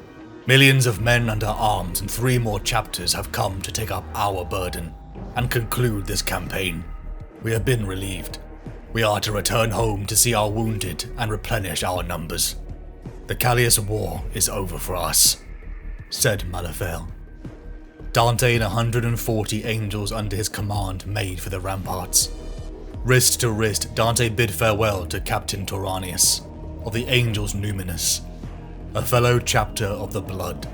Dante and Lorenz strode back to their ship, passing a few scout marines that looked nervous. Some even bowed as Captain Dante walked by. This reputation and rumors of Dante blessed by the Sanguinor were getting out of hand, and Lorenz wouldn't let him forget it. The Bloodcaller lifted into space and joined the Blood Angel host. Dante and Lorenz traded blows in the combat cages, when suddenly the ships began to tilt. The ship's VOX network boomed on. Chapter Master Remael's voice addressed them. He sounded as if he was speaking over the hard lines. Brothers, arm yourselves. Enemy fleet inbound. 30,000 miles and closing. Prepare for immediate combat. A flood of humanity rushed through the corridors as Dante and Lorenz slammed on their war gear, blood thralls rushing around them as the tactical feed came alive in their helms. Teleport flares boomed in the arming chamber as 3 Black Legion Terminators roared into the horde of unprepared angels. Brothers and serfs were beaten and wreathed in fire and shells as Dante drew his sword and charged.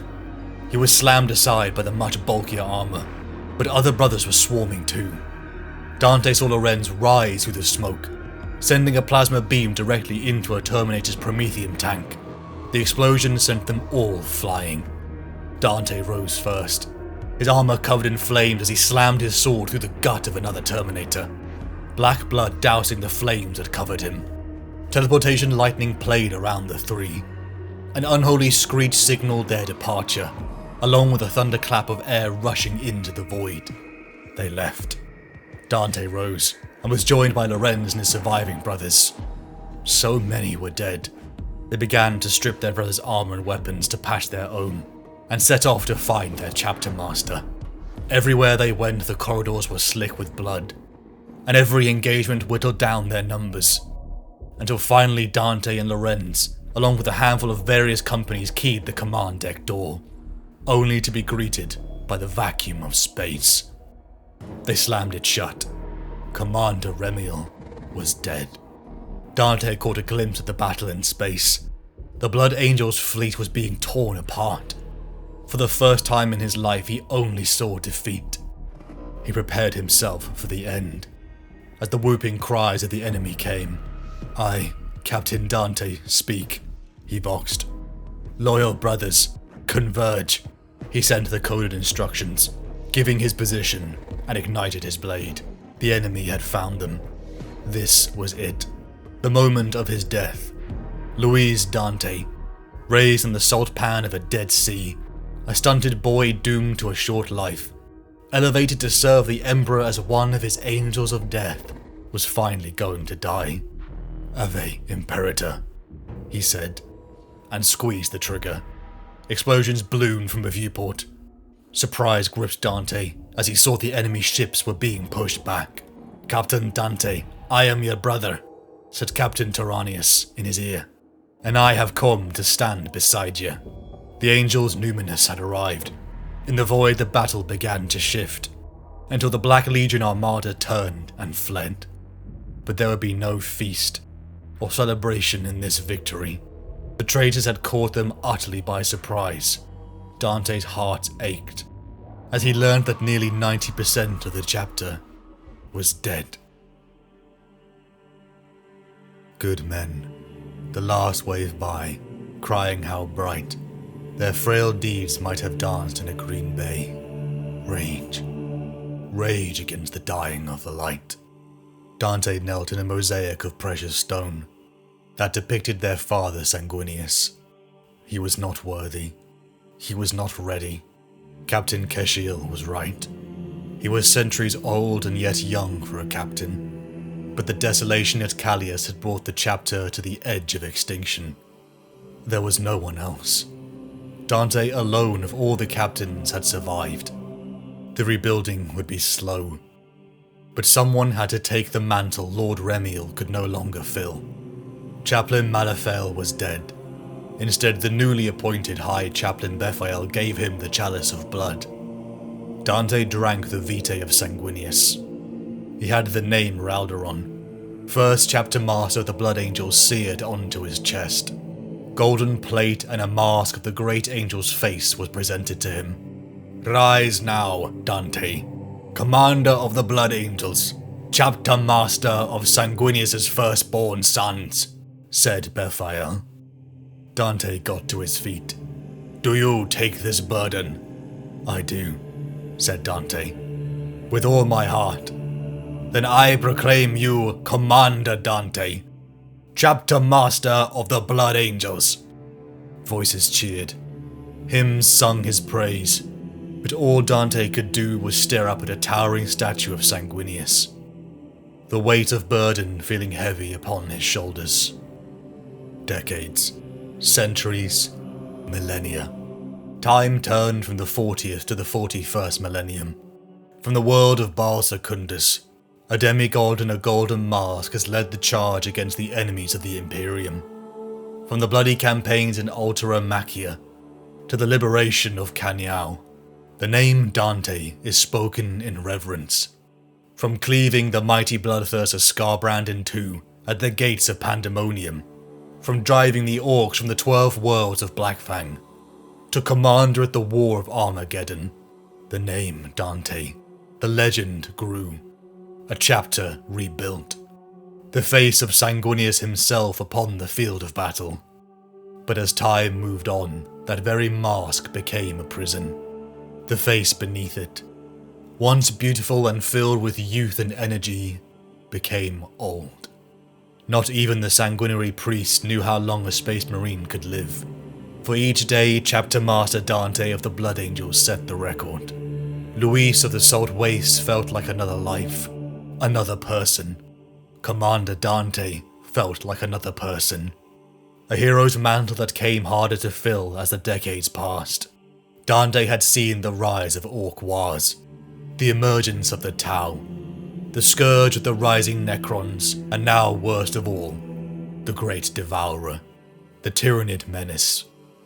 In his private quarters, Dante lifted the goblet to his lips. Streaks of grey replaced his once colourful mane.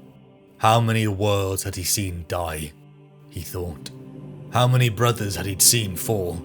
So many that generations of names became mixed in his mind. The enemies of the Imperium circled like carrion feeders, waiting for the bloated mass to die and rip apart the scraps. But there were patches of light in this Imperium, and the myth of Dante was one of them. Dante descended down the rampart aboard the Blade of Vengeance. Asphyrax was lost, and precious angel blood had been spilled, rescuing a few million from a world of billions.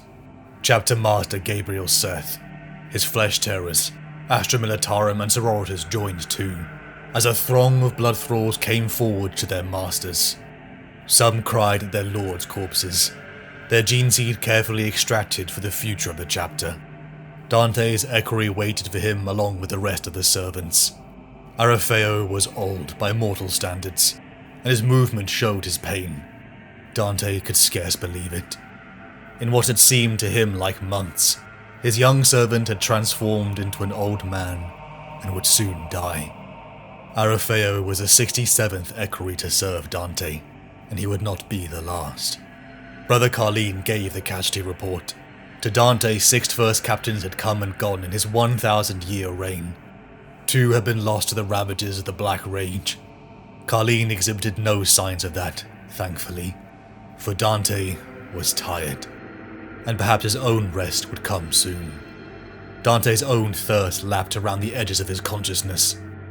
Aroused by the war against the Tyranids, he did not possess the freedom from the chapter's curse, such as Chief Librarian Mephiston, nor the relentless fortitude to keep the rage at bay, like Lamarti's. Dante's was a growing thirst, a void that would not fill. He did not sleep much in the last decades. His own suffering mixed with the ever-desperate calls for aid across the God Emperor's Imperium. The pressure grows, Mephiston had told him. The hive mind's hunger can never be sated. We have its attention again. I feel great hatred, he said. We have wounded it. The hive mind means to annihilate us all. Dante thought, how could such an amorphous being be so filled with hate? For years, Dante and the Blood Angels had halted the advance of the Tyranid High Fleet Leviathan. But what could 1,000 angels do against such a tide? Perhaps if all sentient life came together, they would last a little longer. But Dante could not envisage unity even amongst humanity. An alliance between species strong enough to overwhelm the Great Devourer was an impossibility. There had been times when a silent king of the Necrons had parlayed something of an alliance, when Dante had worked side by side with one called the Traveller. But such things were fleeting. Dante lacked Sanguinius' gift of foresight, but he could imagine a galaxy scoured of biological life easily enough. The bones of civilizations picked over by Necron dynasties and other abiotic beings. For all his early life, Dante had been taught to mistrust the alien. Lenience towards xenospecies had bought a bounty of betrayal. But in all his long years, he had never truly hated them, even when that silent king had worn his own mask of Sanguinius in mockery. But still he did not hate. Not as some of his brothers did.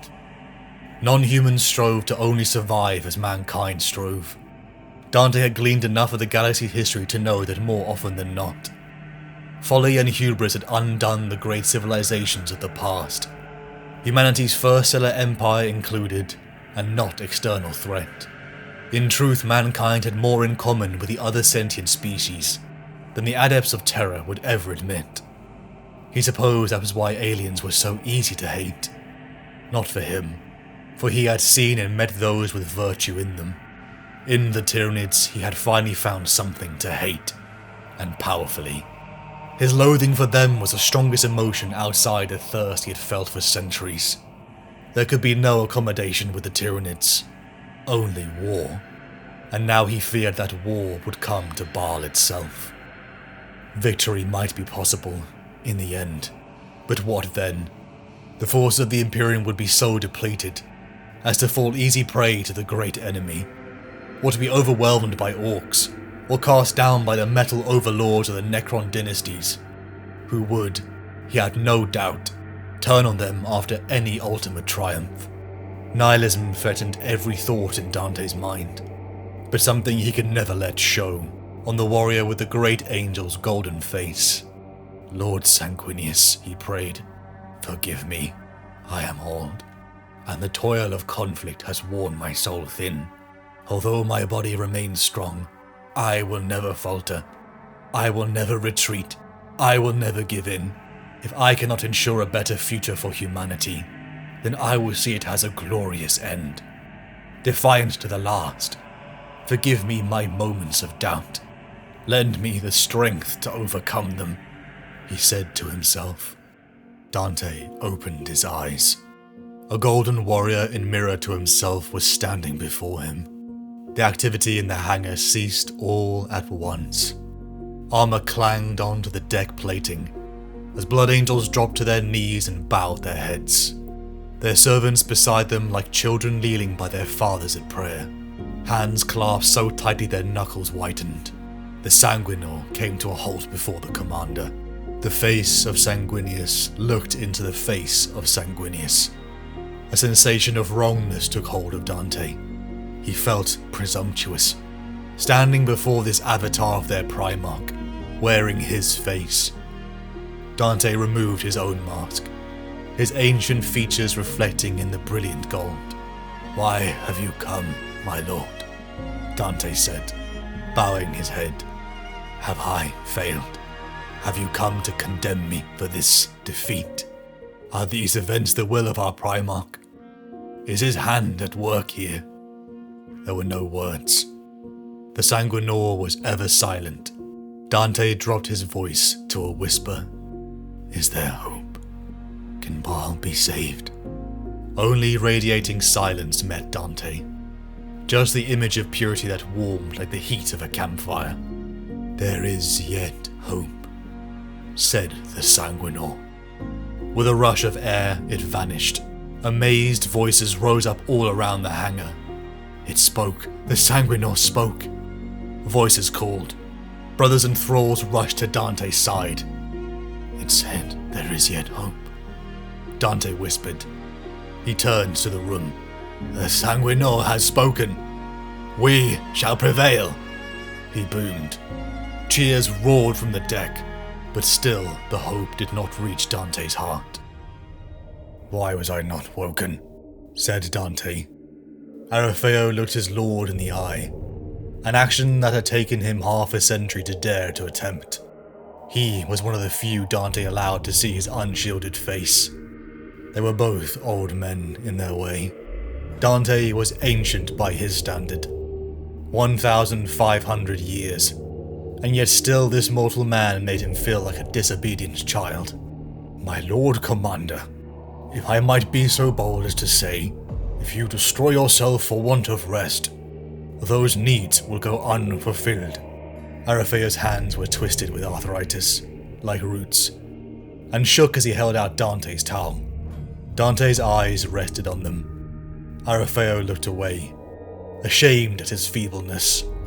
If only he knew we shared the same worries, thought Dante. He agreed. He would rest after the Red Council's meeting. In a goblet of rubies, Dante exonerated the fallen. Before the assembled host on the decks began the procession of the dead. He did not remember how many times he had done this before. He spoke the names of the fallen, blessing their souls on their journey to Sanguinius' side. He knew he may speak many more in the battles to come. The time had come. The signals had been sent out. Lord Commander Dante of the Blood Angels had called all chapters of the Blood to defend the home of their Primarch. The tendril of High Fleet Leviathan had broken its quadrants, and was now bent on the destruction of Baal and its moons. Here, the sons of Sanguinius would make their stand. After the proclamation, finally rest came for Dante in his quarters. He had slept little in the past centuries, for dreams were haunted by prophetic visions, ones of ever-increasing doom as of late. He rattled and turned. He was surrounded on all sides by enemies.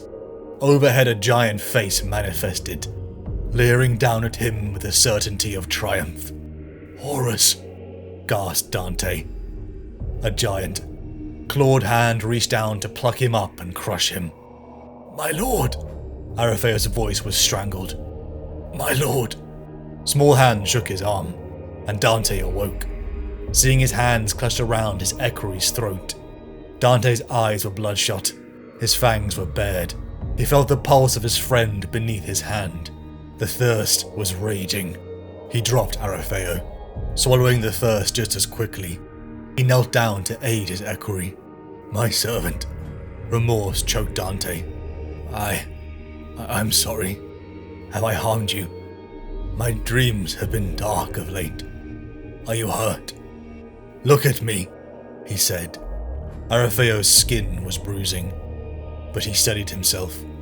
He handed Dante the urgent message, one that made Dante's nihilism fall into despair. "Grave tidings from the Cadian Gate. Abaddon has emerged from the Eye of Terror at the head of a black crusade of unprecedented size. High Chaplain Astorath. 2 wars. And not enough resources for both. The end times were truly upon them, and the galaxy would burn. Days of meditation.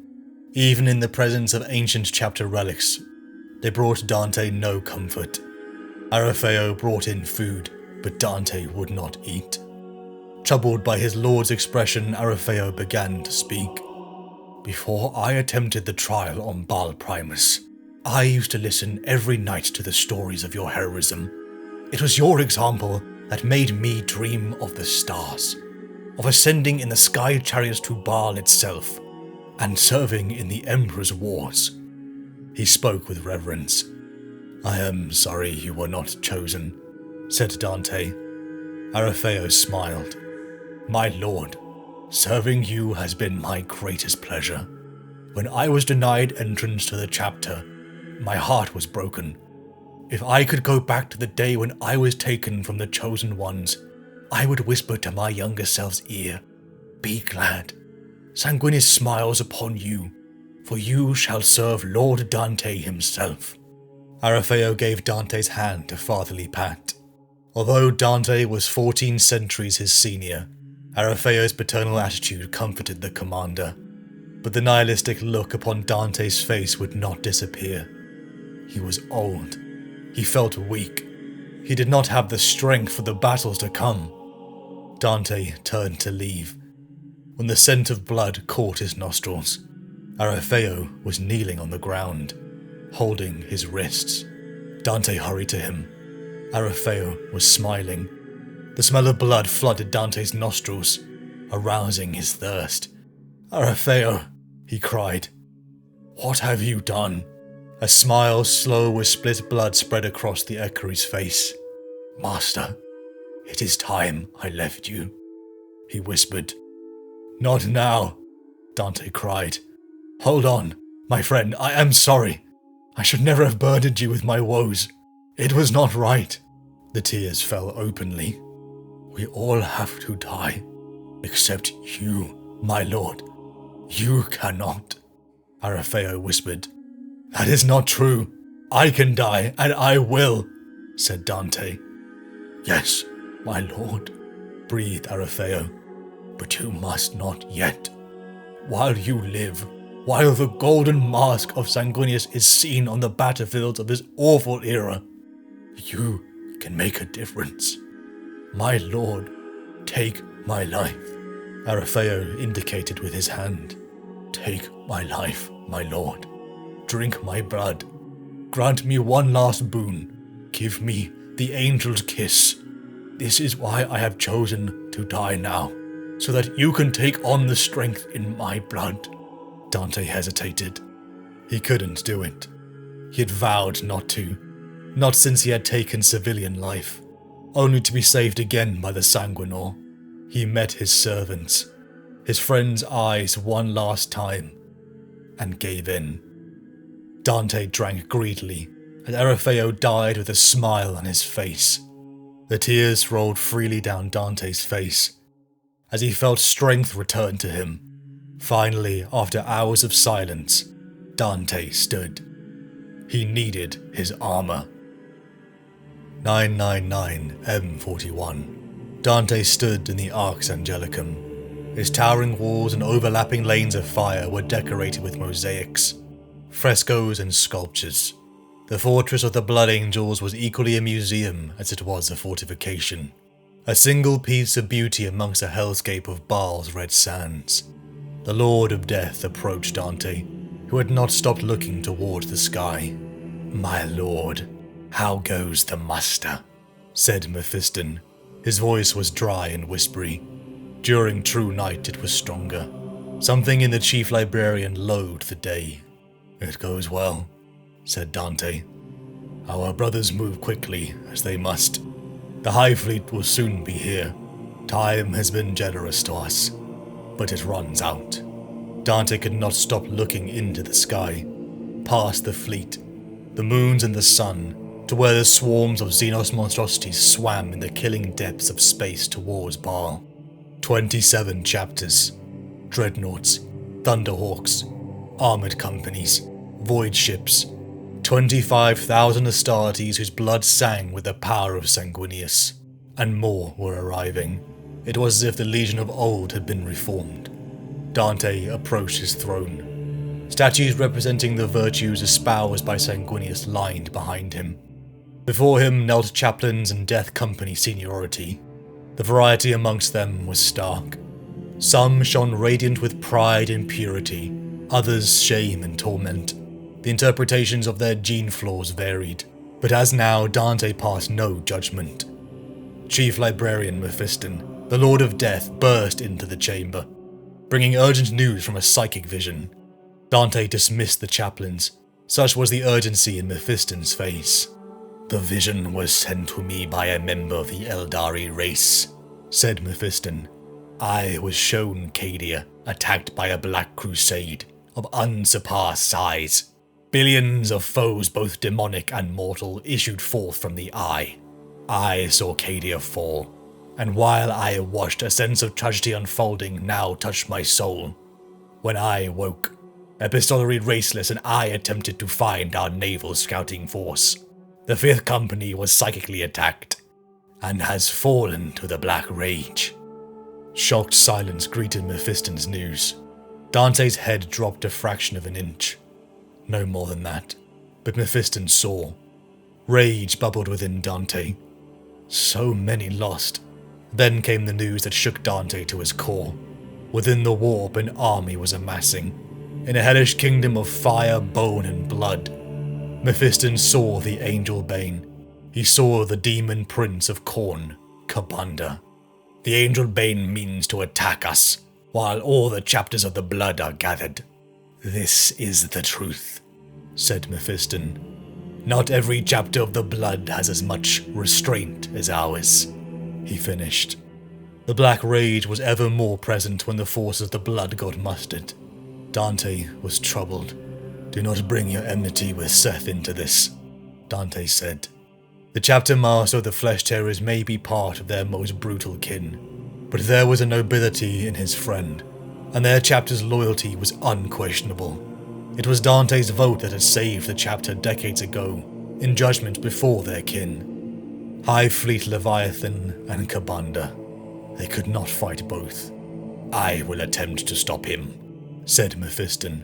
"I will only do it if you decree it so." "Then I order you to stop him," said Dante. "No matter the cost?" asked Mephiston. Dante's lips thinned. "No matter the cost." 500 veterans sat in the chamber of the Red Council, garbed in battle plate of black and red, white and gold, a diversity of livery that could not hide their unity of blood. From those who mirrored their parent chapter to those who were far removed from their own traditions, the scions of Sanguinius had come home. A trumpet sang with heavenly notes, so refined all paused to hear it. Not a single voice continued, not from the most cynical nor the most aggressive. A choir of angelic voices swelled over the main entrance, from the mouths of statues standing guard there. A lead blood thrall stepped forward and spoke. "Take your places, Lords of Blood. Lord Dante comes, Commander of Baal, Master of the Blood Angels, Keeper of the Blood, Lord of the Angelic Host. Dante, Lord of Angels. Dante, Lord of Baal.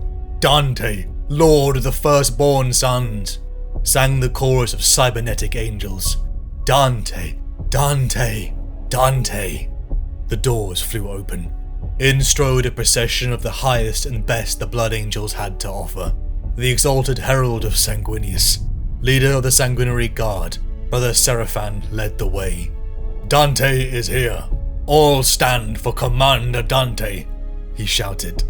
Though all in the room were standing already, the Sanguinary Guard strode forward, followed by the company captains, ancient dreadnoughts flying pristine banners, senior chapter servants, Mephiston and the librarians, administratum, astropaths, warriors in immaculate, beautiful plate, ancient Horus Heresy armor.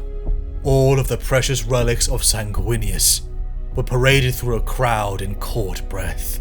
Cherubs sang praises as finally a golden warrior entered.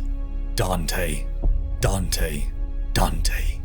His face, the mask of their father frozen in righteous anger. Dante sat upon a lone throne and stared out to the host of blood. "My brothers," Dante's voice boomed. "These artifacts that my warriors and their servants bear date back to the time of Horus's great betrayal of our beloved emperor. These relics here, these suits of armor, these weapons my brothers carry, date to the most terrible war in our history. And these," he pointed to the Red Grail and to Amid's reliquary, "they bore witness to our Lord's death, for both are vessels for his mortal remains. No greater shock have the chapters of the blood experienced than when our Lord fell to the blades of his hateful brother, not when our forebears were sundered from one another's company, not in those times when our chapters have faced annihilation, as my own has 3 times within the span of my life. Sanguinius's loss echoes to this day in all of us. It is a pain that is immortal. Yet those times past, no matter how dark they appeared, through the sacrifice of our Lord, the Emperor was triumphant. The order was restored. From this, I draw hope." He paused. No one spoke. "I have lived a long time. I have seen things I never thought to see. Every century I survive presents a new horror to test our Imperium. I have seen the Necrons awaken. I have witnessed the Tau emerge. I was there when the High Fleets first came out of the intergalactic void, to prey upon the worlds of our species. I fought Gazkul, the great beast of the Orcs, upon the thrice-damned world of Armageddon. I have seen chapters fall. I have seen worlds die. I have seen the flower of the Imperium's martial might laid low by the perfidy of traitors. I have seen the ambition of vain men deliver the innocent into the obscene hungers of the endless dark. What is to come will test you. You will look to the sky in search of the stars, and you will not see them. The tyrannid swarms will block out their light. You will marvel at the number of creatures they shall land upon these worlds, and you will doubt it shall ever end. But I tell you this, prevail we shall!" He slammed his fist down onto the perfect new marble of the table, cracking its surface. His red thirst spiked, rippling out amongst the brothers as it awakened theirs too. "Dante!" screamed someone.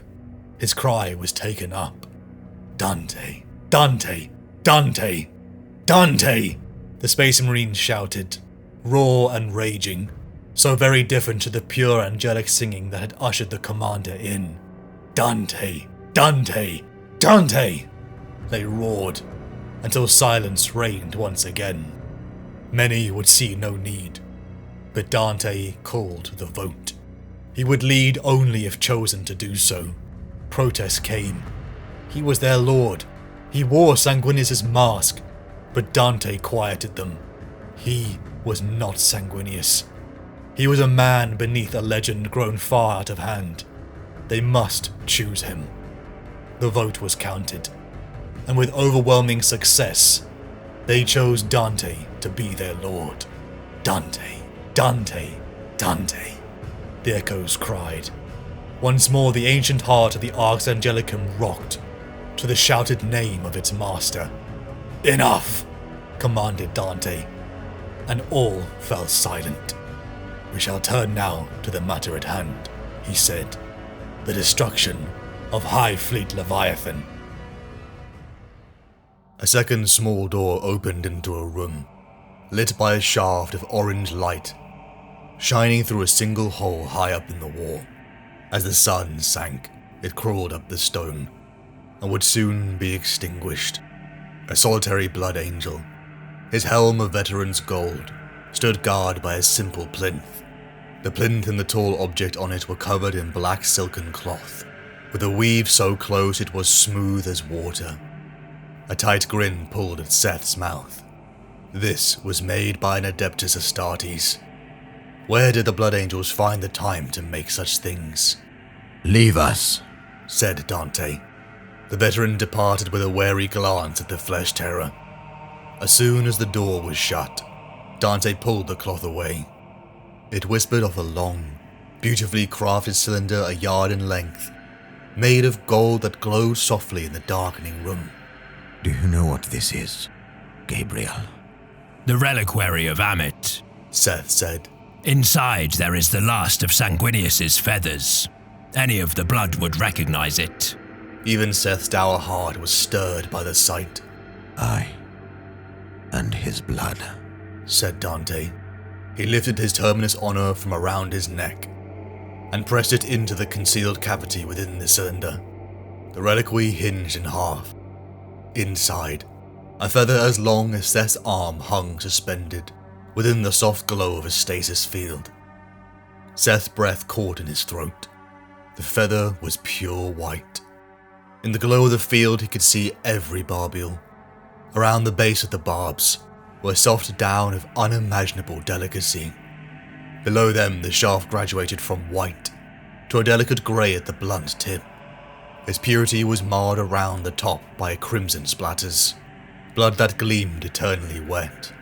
This feather has never touched the ground. It was caught as it fell from our Lord's wing on the wall of the Imperial Palace as he fought there, and placed in this stasis field.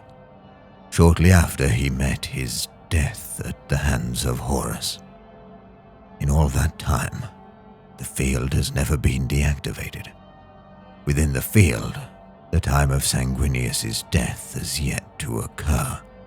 Beauty birthed our wrath. Beauty makes its home in you, Gabriel Seth. If you could wipe it free of blood, you would see the glory in you. Sanguinius writes of your founder Amit's savagery, but also that he was a great craftsman. Dante pointed at the casket. He made this container in penance for Sanguinius's death. True art speaks to the soul, but the greatest speaks from the soul. So much art is subjective, dependent on the observer, and not the artist. The greatest art transcends this. It takes on a universal meaning. Its intent cannot be mistaken or interpreted. This is one of those rare pieces. One look at Amit's reliquary, and we can feel his sorrow at the death of our Lord. It is an exquisite piece of work.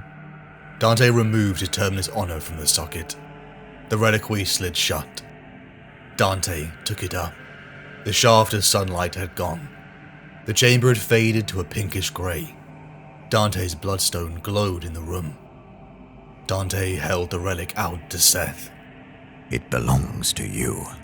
Seth looked at the treasure in incredulity. The feather. I will not take this. Dante held out the reliquary further. It belongs to your chapter. The spirit of your founder is rooted in its metal. That, more than the reliquary, has protected it. It is time it went home. Take it. Seth looked from the golden cylinder to Dante's deadly serious face. Then you think like me. You do not expect to win. We must win. There are uncountable foes arrayed against us. But with the chapters of the blood gathered here, we have a chance at victory. Even so, this fortress monastery could fall. The hive mind will attempt to destroy the Arx Angelicum. There are areas of our home that can bear such attentions without destruction, perhaps, but I have ordered that our most precious artifacts be removed and sent from this place. The scrolls of Sanguinius, our gene seed, and the other relics of our Lord. It seemed most fitting that you should take this reliquary and its contents in memory and honor of your founder. Dante stopped, considering his next words carefully. You may refuse, of course, but I ask you to accept this burden in honor of our friendship. Friendship? Seth frowned. There is only fury and service. Brotherhood in the bond of blood, but not friends. Never friends. Do you really believe that? Gabriel. I faced dissent from the Red Council for reaching out to your chapter. I maintain it was absolutely the correct action. You are among the most worthy men I have ever known. You struggle with the thirst and the rage, but you rise above it. You have no special gift, as does Mephiston. You are not damned, like Lemates. I am not as wise as you. Do you think I am immune? Said Dante, deeply troubled. I tell you, I am not. You suffer more than I do, but you resist. I do not know if I could do the same. I admire you. He took Seth's hand and placed it upon the reliquary. These relics do not belong to me. I cannot give them away, but it is in my power to see that they are safeguarded in whatever way I see fit. I give this into your trust as a necessity. The feather inside bears the last unadulterated drops of blood, other than that contained in this bloodstone. Dante pressed 2 fingers against the blood drop on the brow of his helmet. I give it to you as an honor for all you have done for my chapter. I give it to you in recognition of your skill and intellect. I know that should every last one of us die, you will somehow see this relic safe. But most of all, Gabriel Seth, I give you this feather and its casket as a friend. Seth hesitated. You have changed. Said Seth. He sniffed the air. I smell it on you. Dante's head lowered. I took blood for the first time in a long time. Ah, you are not pure after all. He intended to express bitter pleasure, but sadness overtook him. He realized then he needed Dante to be better than all of them. Seth took the reliquary. I will take it. I swear it shall be safe. By the blood, and by the great angel, and by the Emperor. Thank you. Said Dante in relief. Tonight we feast. Tomorrow, you will leave for Baal Primus. This may be the last opportunity you and I have to speak in private, Gabriel. I wish you good fortune. Seth hefted the reliquary thoughtfully. Before he could wish Dante good fortune in return, the door had opened, and the commander had gone. 9 courses for the Legion number. Blood thralls opened every casket. All the finery and beauty of the home of Sanguinius was on display. Without their armor, the host of blood angels and successors dined. A last supper before the battle to come. Dante alone wore his armor. He couldn't let them all see his ancient features. They needed the lie. Days passed, until Dante stood before Angel's Fall. As a boy, he had taken the trial here, but today was different. All the tribes of Baal, from the salt waste to the sporadic cities and mountain folk, had been gathered. Never before had the populace of Baal been so united. But Dante felt no joy, for it broke his heart to speak his decree. I must ask more of you than I have ever asked before. Dante's voice boomed over the red sands. Those of you capable of carrying weapons will be deployed under the command of the angels, to aid in the defense of Baal. These ships you see carry guns and ammunition. Every man and woman of sound body over the age of 10 standard Terran years will be armed. Children below the age of 10 and their mothers will be excused this duty and evacuated from system today. Weeks of rumors had sent the population into a state of dreaded anticipation. Their worst fears were confirmed, and their dread turned into panic. Dante raised his voice. Any refusing this duty shall be executed. All must fight, or all will perish. This is my decree. As commander of the Blood Angels, Chapter Master, Lord of Baal, Baal Primus, Baal Secundus, and the angelic host. Some cheered, some screamed. Any resistance was met with brutality. Dante hardened his heart, for worse was to come. In the Arx Angelicum, Dante gave his final speech. "The shadow is falling," he said. "Our astropathic prayers no longer resist the roar of the hive mind. The warp is becalmed all around the system. Its currents are stilling as water upon which oil is poured. There will be no reinforcements. My requests to my brothers at Diamore go unanswered. There will be no more messages. The Great Devourer approaches." Sanguinius's Mars looked at each of the chapter masters in turn. "They are coming," said Dante. Dante looked to the sky. The lumens were dimmed to emergency lighting in the Arx Angelicum. Above, the skies began to darken, a shadow that almost blotted out the sun. An assembled Imperial Navy and Astartes fleet held anchor. A storm of fire roared from the ancient cathedral ships, as over days the ever-growing horde swarmed closer and closer. Dante saw entire chapters die. Their millennia-long history wiped in an instant. Ships were torn apart in valiant last stands that seemed to barely slow the tyrannic advance. It was too much, and the fleet began to retreat. The fight would now come to Baal and its moons. Battery cannons dotted across Baal Primus and Secundus came alive. Macroplasma and las batteries the size of buildings unleashed their fury into the darkness. The Arx Angelicum trembled with rage. "Order the men to the walls," commanded Dante with an air of icy calm. "The enemy are at our gates. We shall repulse them," he said. The ground invasion had begun. In miles of walls sat the millions of the Baalite tribes, conscript lasguns in the hands of men and women given little training. Despair was kept at bay by the pounding voices of the chaplains, singing praise to Sanguinius, calling on the righteous fury of Sanguinius's people. The death masks of their protectors was more terrifying than the approaching enemy. The tendrils of Leviathan came down from the sky, like the fingers of an altogether different god. The sounds of snarls and chitinous bleats rose in the distance as the ground began to rumble.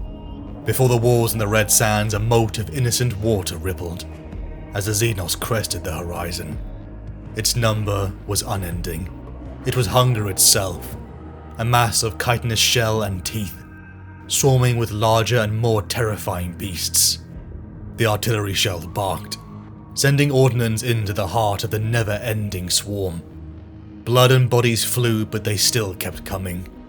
The front of the rushing Tyranid line burst through the water in their thousands.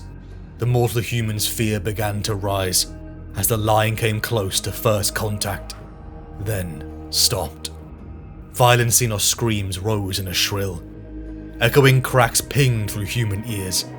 Bone and carcasses began to float to the surface. For over half an hour, the onrushing horde slammed forward to their death. Dante had seen it long ago, before he had become an angel. Thirst water, the innocent moisture that had claimed so many lives upon Baal, was its savior, for now. By the third day, enough Tyranid corpses had filled the moat, and finally the battle came to the walls. Days turned into a week.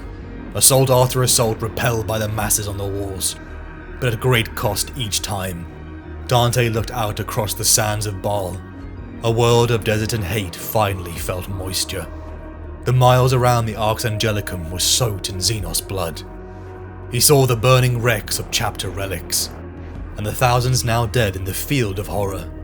Any other army would have withdrawn from the siege. The Arx Angelicum would have been impenetrable to any other foe, its tens of thousands of defenders too great to overcome.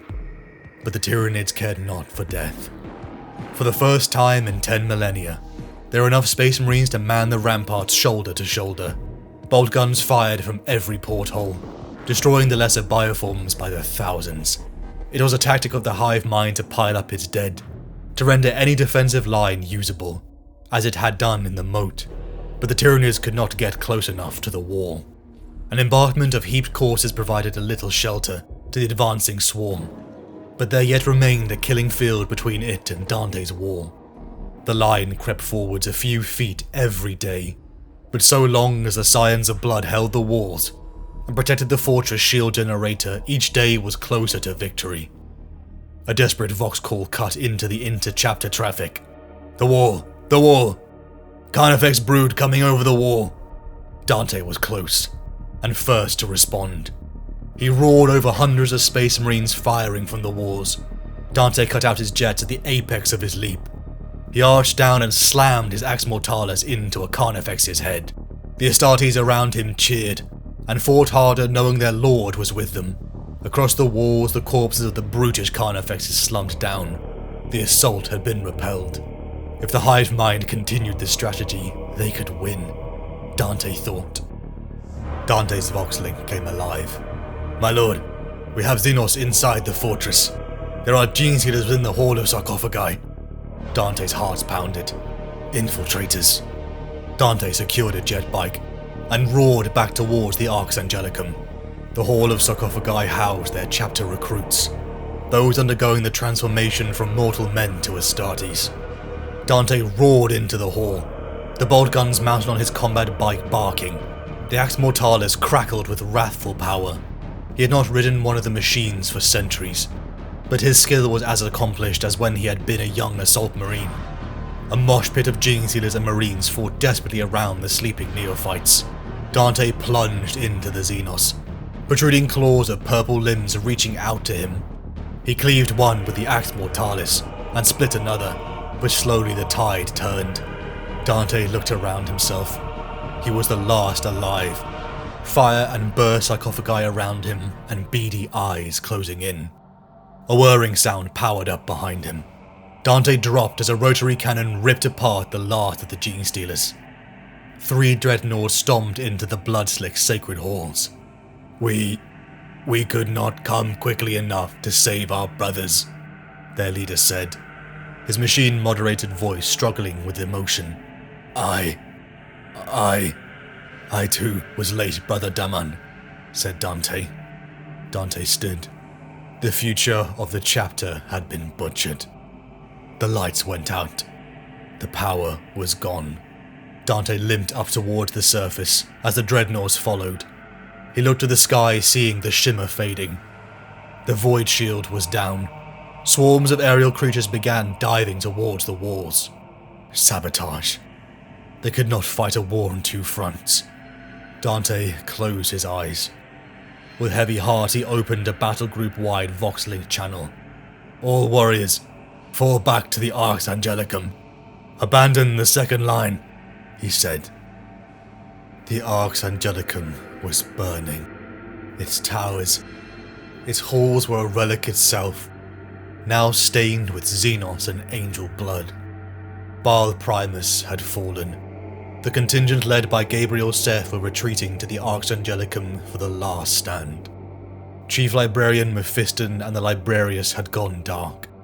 Their success in thwarting the invasion of Kabanda and its demons, unknown. Dante sat alongside a dozen Marines of various ranks and chapters. Entire chapters were annihilated. Some who stood next to him may be chapter masters now. Not that it mattered. The tendrils of Leviathan had struck Baal and its moons. The feeding had begun. All that was left was to hold this last keep. Suddenly Dante couldn't breathe. Blood thralls and marines fell into convulsions around him. The few psychers amongst them screamed. Open the shutters, Dante commanded. He grabbed at chairs, statues, railings, anything to keep himself upright as the world convulsed under him. Outside, the sky was on fire. Warp energies rippled violently. An awful shriek came from a billion alien throats. The hive mind was screaming. Baal endured a cataclysm unfolding across the entire galaxy. Darkness came to Baal with the shock of purple fire. The 3 worlds were engulfed in a haze of boiling energy. Tyranids fell from the sky. Hordes dropped as their brains boiled from a feedback of absolute pain. The Death Company Tower of Arameo resounded to frenzied calls for blood and flesh. In the Strategium, Dante collapsed, unconscious. Thousands of Space Marines of the Blood followed him. Many awoke later with no memory of who they were, their scarred minds full of the visions of Sanguinius's death. The end of their own lives in madness and blood beckoned. Cadia had fallen, and the Cicatrix Maledictum had opened. For 6 days, the Blood Angels and successors surged from the Arx Angelicum, slaughtering the roaming bands of savage Tyranids. There was no sky, no moons, but on the 6th day, once again the hordes began to coalesce. The hive mind was awakening again. Dante knelt before a statue of Sanguinius. He had never felt ready. Even when his elevation had come, he had not come for glory or power. It was service.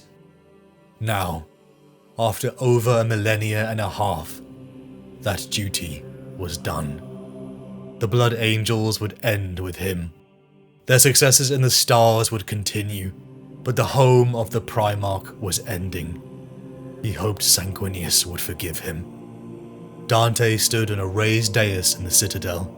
Before him, in blood-caked armor, stood the last thousands of the chapters of blood, all in different colors and creeds, all united by blood. He joined the hymn of angels, sung proudly from the Astartes and mortal throats. Tears rolled down Dante's cheek behind his mask. Such beauty. Such purity.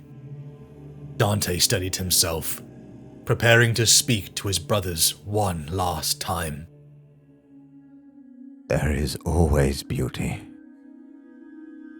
even in the depths of ugliness, even in the depths of defeat. Your song raises us all above this realm of earthly flesh, for we are angels and warriors in equal part. Our devotion to our Emperor and our Gene Father is a paragon to which the citizens of the Imperium have long aspired. Now we stand upon the brink of death. This will not change. I say, let us not go into the long silences of history, but stride forward into legend. If the Tyranids remained without guidance, we might survive here, behind the walls of the Heavenwood Redoubt. But they reorganize. The hive mind is disrupted no longer. Our librarians report the shadow falls once more. It is weak, but it grows stronger with every passing minute, coalescing around one potent nexus. If this is allowed to continue, the Tyranids will become of one mind again, and they shall attack without mercy, and we will perish here within these walls. We have no notice of the fleet. The void is awash with the energies of the warp. If we strike down their leader, we may deal the swarm one fatal death blow and save the worlds beyond Baal. In this way, we will win a victory of sorts. We will most likely die in the attempt. Millions of them remain. Scant thousands of us. If we stay behind these walls, they will overwhelm the last of our defenses in a few days. This is the only way. The shadow in the warp is a many-headed monster, more ferocious than the Hydra of ancient tales, for it has 1 billion times 1 billion heads, and all must be severed before it will die. We have the blades. We have the will. Let us carve the skull of this creature. Are we not the sons of the great angel? Are we not the most blessed of all Adeptus Astartes? Our Primarch was among the first to die, but he lives eternal in all our beings. The meat and blood of our bodies are his host.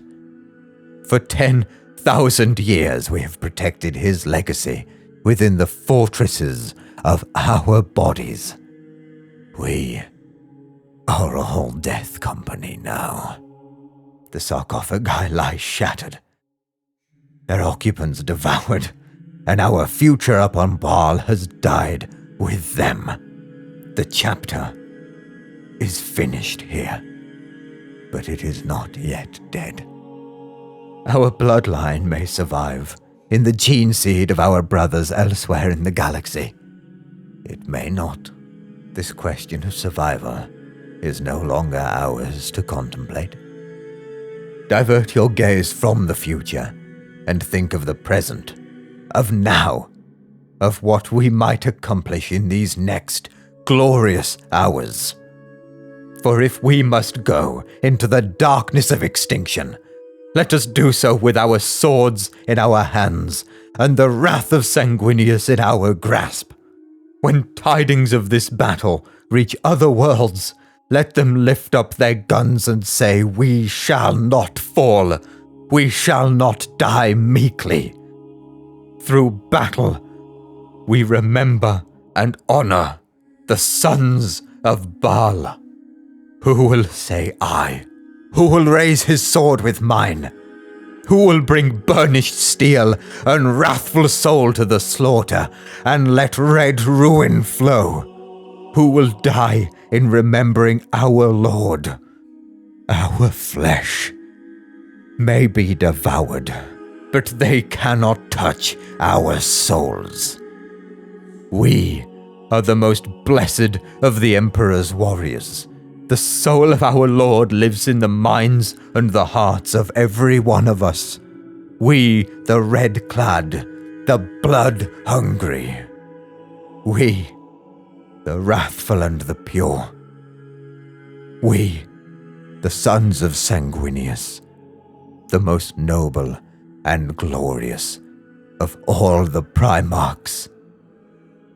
We hold more than his memory in our hearts and minds. The great angel would not lurk here waiting for his end.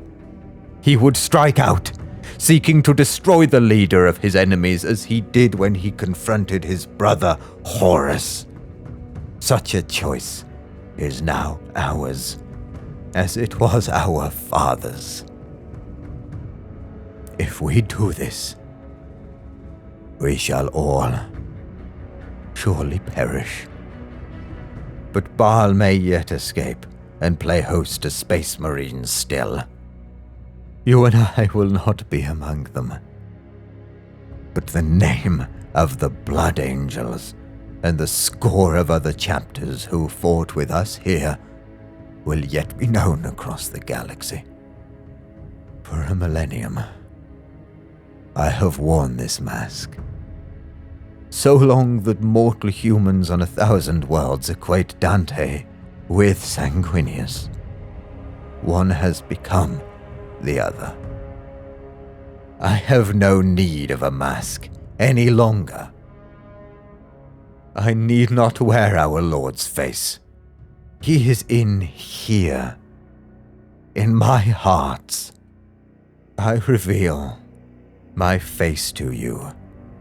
Long hidden for shame of the weakness age reveals. I shall wear this mask when I fight, in honor of our Lord. But I go into the final battle not as a poor facsimile of our father, but as Commander Louis Dante, son of Baal, son of the great angel, whose living body is the host of the Primarch. What say you, warriors of Baal, that we let slip the red thirst one final time, and fly upon the wings of wrath with our Lord unto battle? I commend you all, O ye mighty, to the protection of the great angel, for the Emperor, for Sanguinius. There is no more beauty to be had from life, so let us then seek a beautiful death. Then we march, all of us who bear the blood.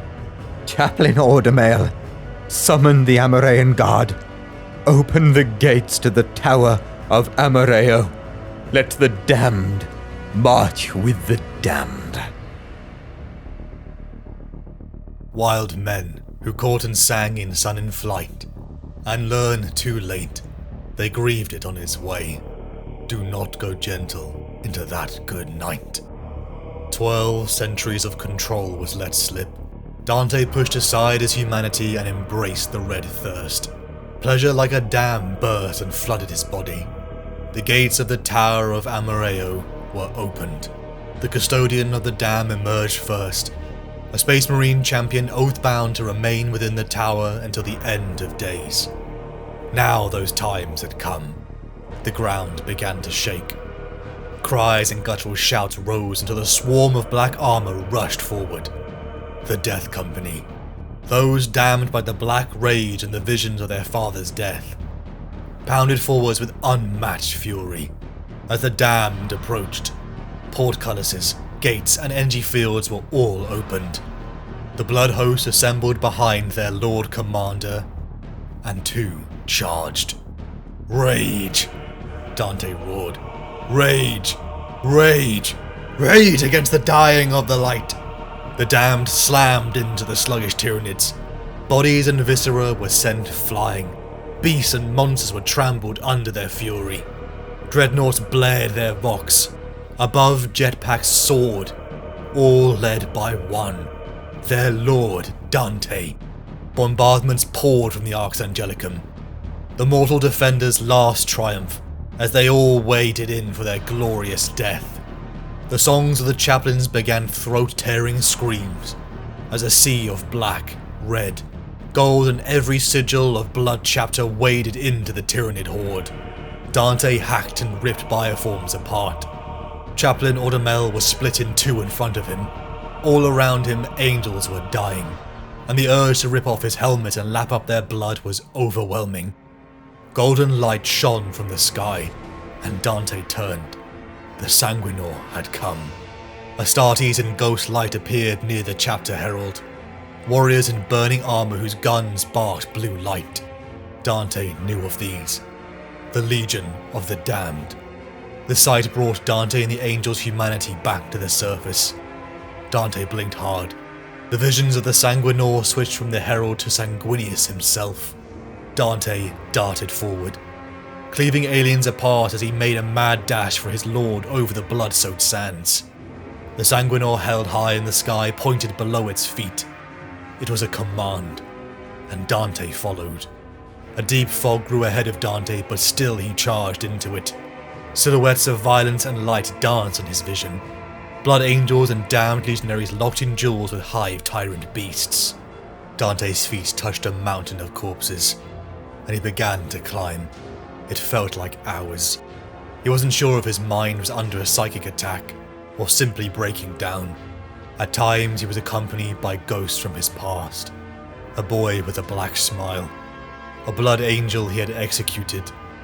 A teacher he had almost forgotten. A Space Marine's memory was eidetic, but Dante was so old that his memories had corrupted over time. Dante reached the summit, and the corpses vanished. Smooth stone was beneath his feet. Before him stood leering and enormous, swelled with dark power, Horus. Dante screwed his eyes shut. "I am not Sanguinius," he said through gritted teeth. "I am Dante. Dante. I will die as Dante. This is my final battle oath. I shall be myself," he screamed. Horus shimmered, until it corrected into the largest hive tyrant Dante had ever seen. Upon backward hind legs it stood taller than a dreadnought. Red spore clouds pumped from the chimneys on its high back. Bonded to its fists were 4 matched bone swords. He had heard of this thing, the galaxy's bane, the hive mind personified, the Swarm Lord. Ancient eyes that shone with cunning stared at him. It moved faster than Dante could believe. Angel-forged steel met crystalline bone swords. Energy exploded and sent Dante flying. He used bursts from his jetpacks to stabilize, as the towering monstrosity was on him again. Dante leapt again with his thrusters, as 2 swords slammed into the sands next to him. He snapped off a quick shot with a perdition pistol. One of the creature's forearms fell, slopped off, but it kept coming, as if pain had no meaning to it. Each second felt like hours, as Dante dived and slashed, both trading minor blows. His red thirst had grown to unbearable heights. The doors of the black rage were opening, but Dante would die as himself. He dived in again, sweeping under the swings and delivering his own to one of its eyes. Finally it cried out a sound that could be pain, and Dante smiled coldly. "I shall take your other eye, and then I shall kill you," he rasped. A psychic scream emanated from the Swarm Lord, and Dante was sent to his knees. Blood pooled in his mouth. It came forward again, sensing weakness. Dante dived desperately, a bone sword slicing his jump pack. He slammed into the red sands. The creature snarled at him, a psychic assault to inflict dread upon his soul. But amber eyes came to Dante's mind, and he snarled back fearless. "I am the Lord of Blood," he said, as he broke into a run. The alarms of his dying armor wailing in his ears. "What I do for he who made me. No personal ambition is mine, no glory do I seek. No salvation for my soul or comfort for my body. No fear do I feel." The Swarm Lord swung at Dante's head. Dante retaliated with a counter blow, shattering the bone saber. The Swarm Lord began to shrill. "By his blood I was saved from the selfishness of flesh," Dante roared. The broken hilt of the bone sword slammed into Dante's chest, puncturing his secondary heart.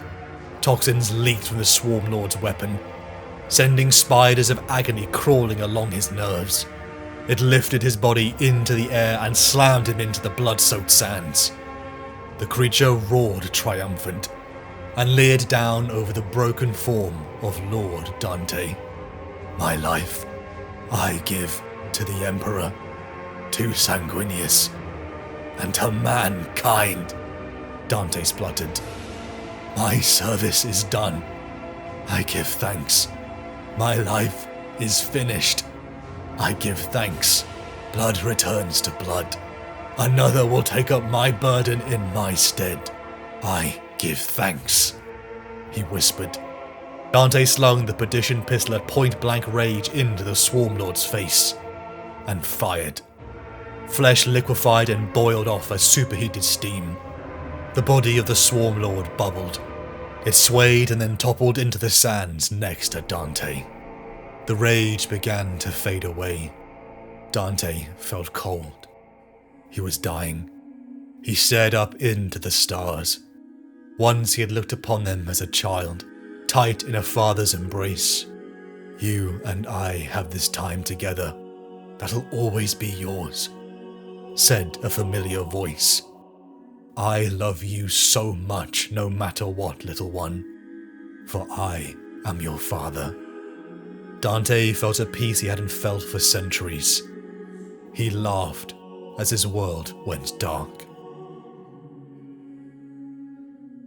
"And you, my father, there on that sad height, curse.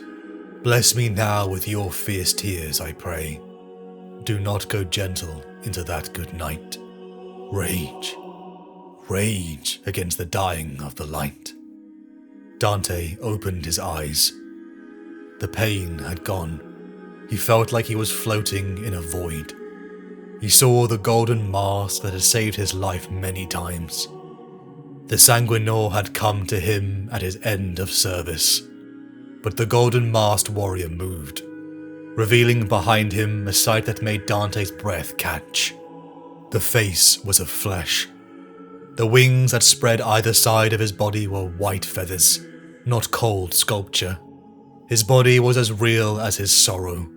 He shone like a desert sun in the full glory of noon, a bringer of light, dangerous in his incandescent power.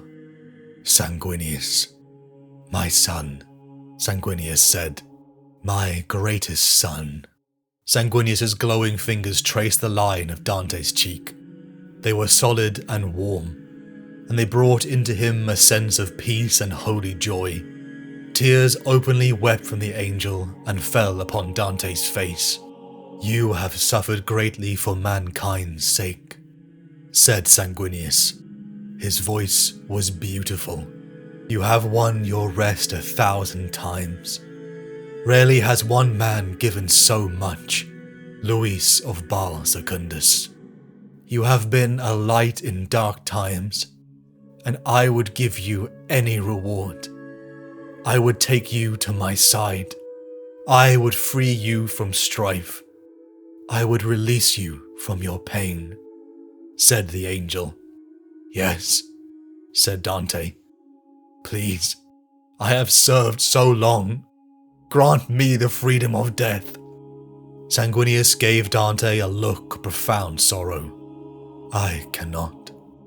I regret that I can do none of those things. I need you, Dante. Your suffering is not done." Sanguinius gripped Dante's face in both hands. Strength flowed from the Primarch, driving out death's comfort and replacing it with pain. The scene rippled, and Dante began to hear the shouts of Space Marines. He felt a ghostly touch of the living hands upon his armor as Sanguinius faded. "Please, no," Dante cried out. "My lord, I have done enough. Please let me rest."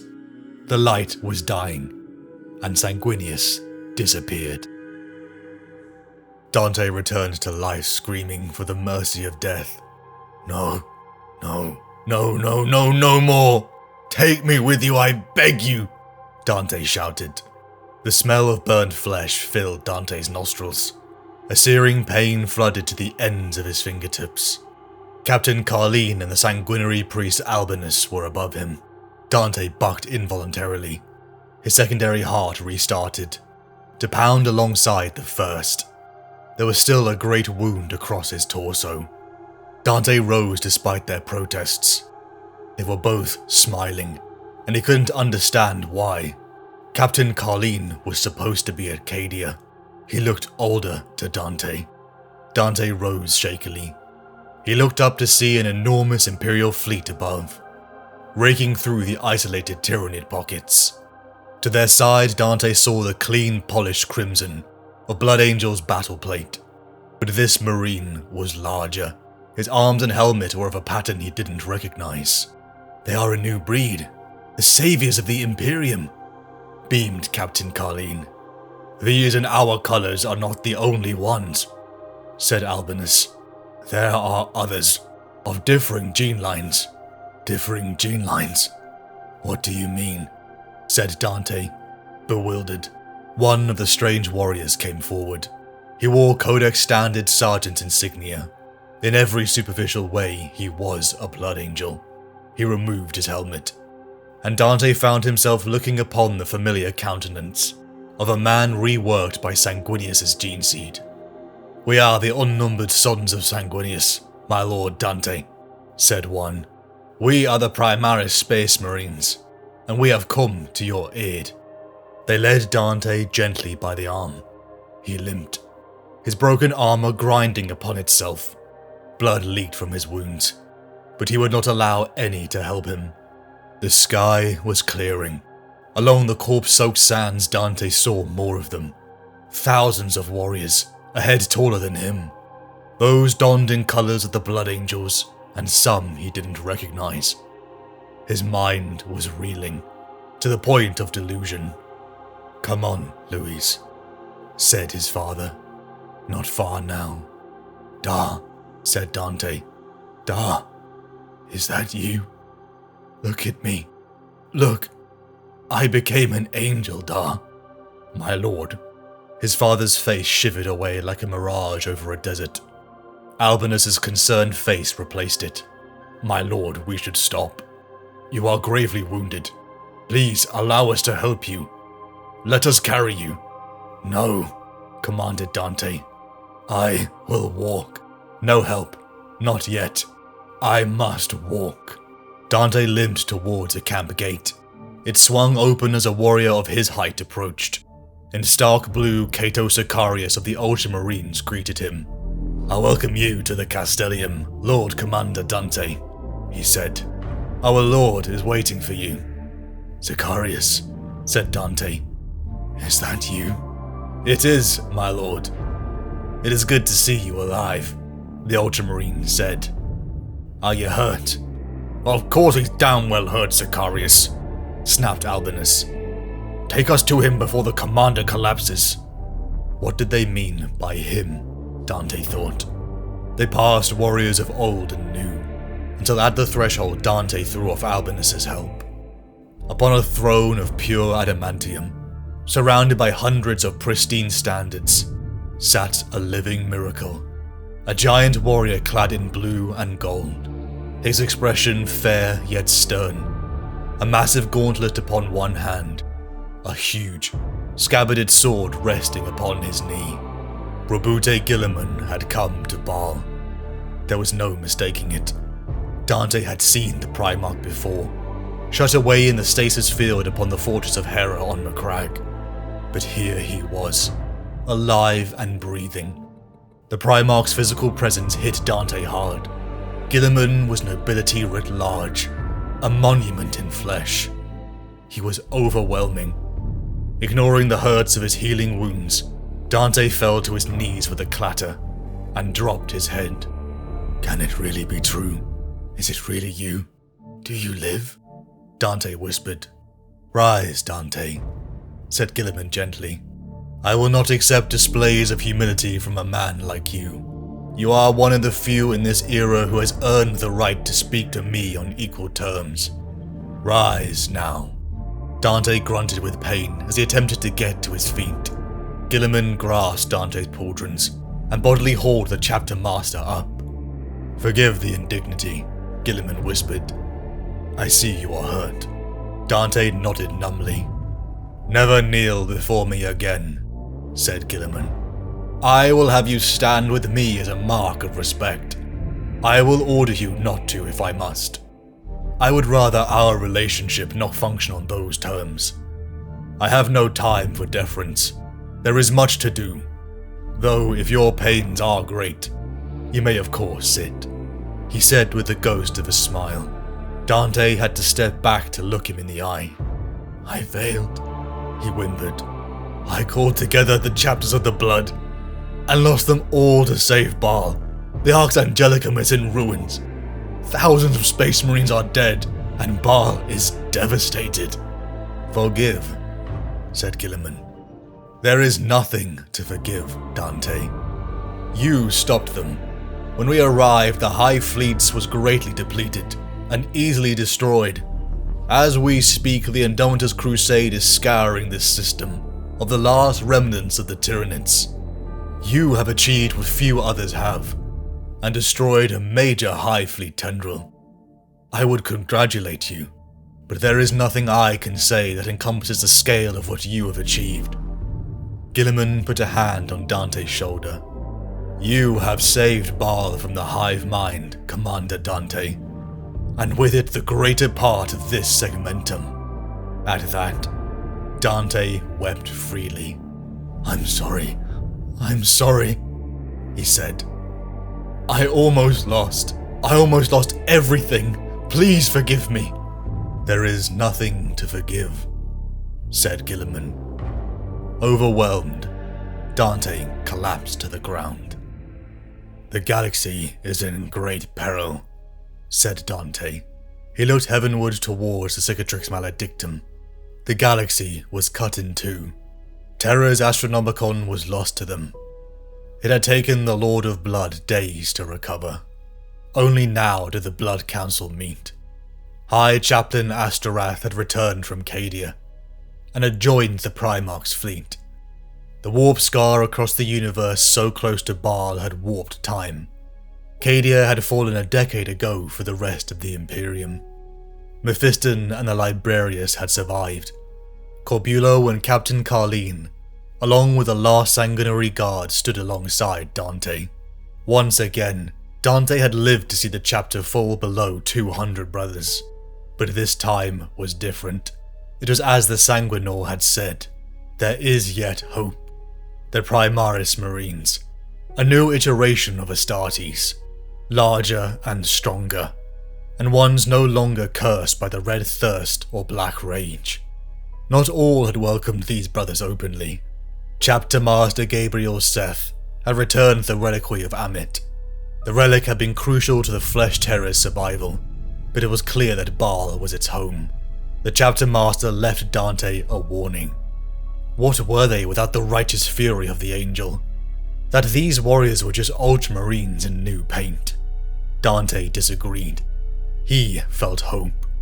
High Fleet Leviathan had come to destroy them and failed. The brother of Sanguinius walked amongst them. They would rebuild, rearm and refill their ranks. The Indomitus Crusade launched by the Primarch Guilliman was re-establishing order, even on the dark side of the rift, so coined Imperium Nihilus. Dante had seen Sanguinius. He had ordered him to live, but he would never tell another soul. Robute Guilliman approached the group unarmored, an apologetic look on his face, a data slate in hand.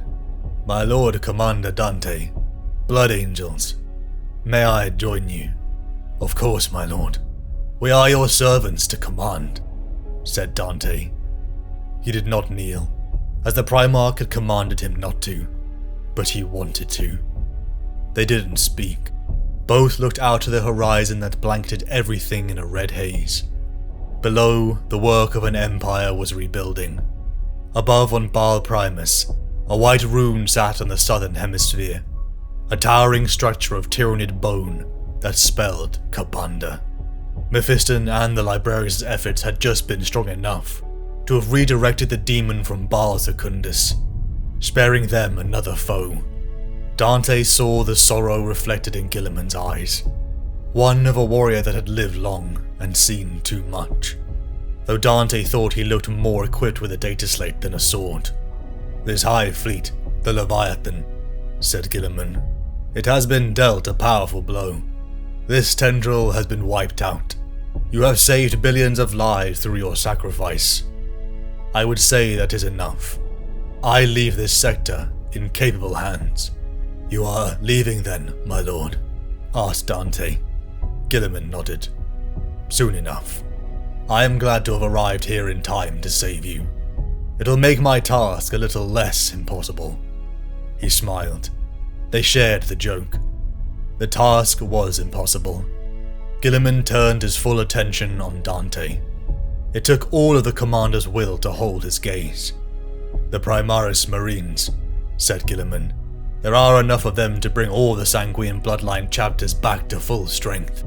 I appreciate the adjustment for you will be difficult, but they are experienced warriors and mighty. I am in the process of establishing a number of new chapters, also of your Gene Father's bloodline," said Guilliman. "We will extend to them the same friendship. We do all of the blood, my lord," said Dante. Guilliman placed a hand on Commander Dante's shoulder and smiled sadly. "Listen, son of my brother, you have witnessed much. I sense in you weariness. The Emperor never told me how long the Space Marines were supposed to live, but I suspect he never envisaged any living quite so long as you." "I am weary, my lord," said Dante. "It is true, but I shall not stint in my service." "I do not think you will," replied Guilliman. "I know plenty about men being worshipped when they would rather not be. The error is a common one, and it is not yours. You have nothing to feel shame for. I offer you relief, not condemnation. Remove your helmet." Dante took off Sanguinius' mask, exposing his aged features to Guilliman's scrutiny. He felt bare. "Dante," he said, "I'm afraid I'm going to add to your burdens. The Blood Angels and their successors are needed more than ever. You need no longer allow men to see you as my brother, but I cannot let you retreat from the role of hero. I am going to name you Warden of Imperium Nihilus, commander of all the Imperial forces north of the Great Rift. I must return over the Cicatrix Maledictum soon," said Guilliman. "I understand. I will do my best," said Dante. Guilliman smiled at him again and reached out to Dante. Dante extended his hand. The Primarch's fingers engulfed his hand, gauntlet and all. Seeing a living son of the Emperor had made living this long worth it. 14 weeks later, the Indomitus Crusade pulled away from the Baal system. Once again, Dante stood before tens of thousands of Marines. "For Sanguinius and the Emperor," he roared, as thousands answered his call.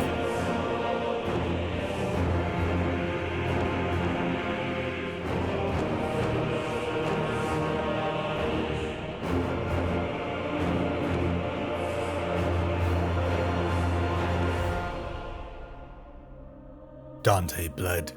Wounds that had been dealt in the sands of Baal, now months before, still wouldn't fully heal. Inside a sarcophagus of ivory and gemstones, the Lord Commander of Imperium Nihilus slept. Despite his enhanced physiology, only time bathing in the cooling liquid blood seemed to stem his wounds.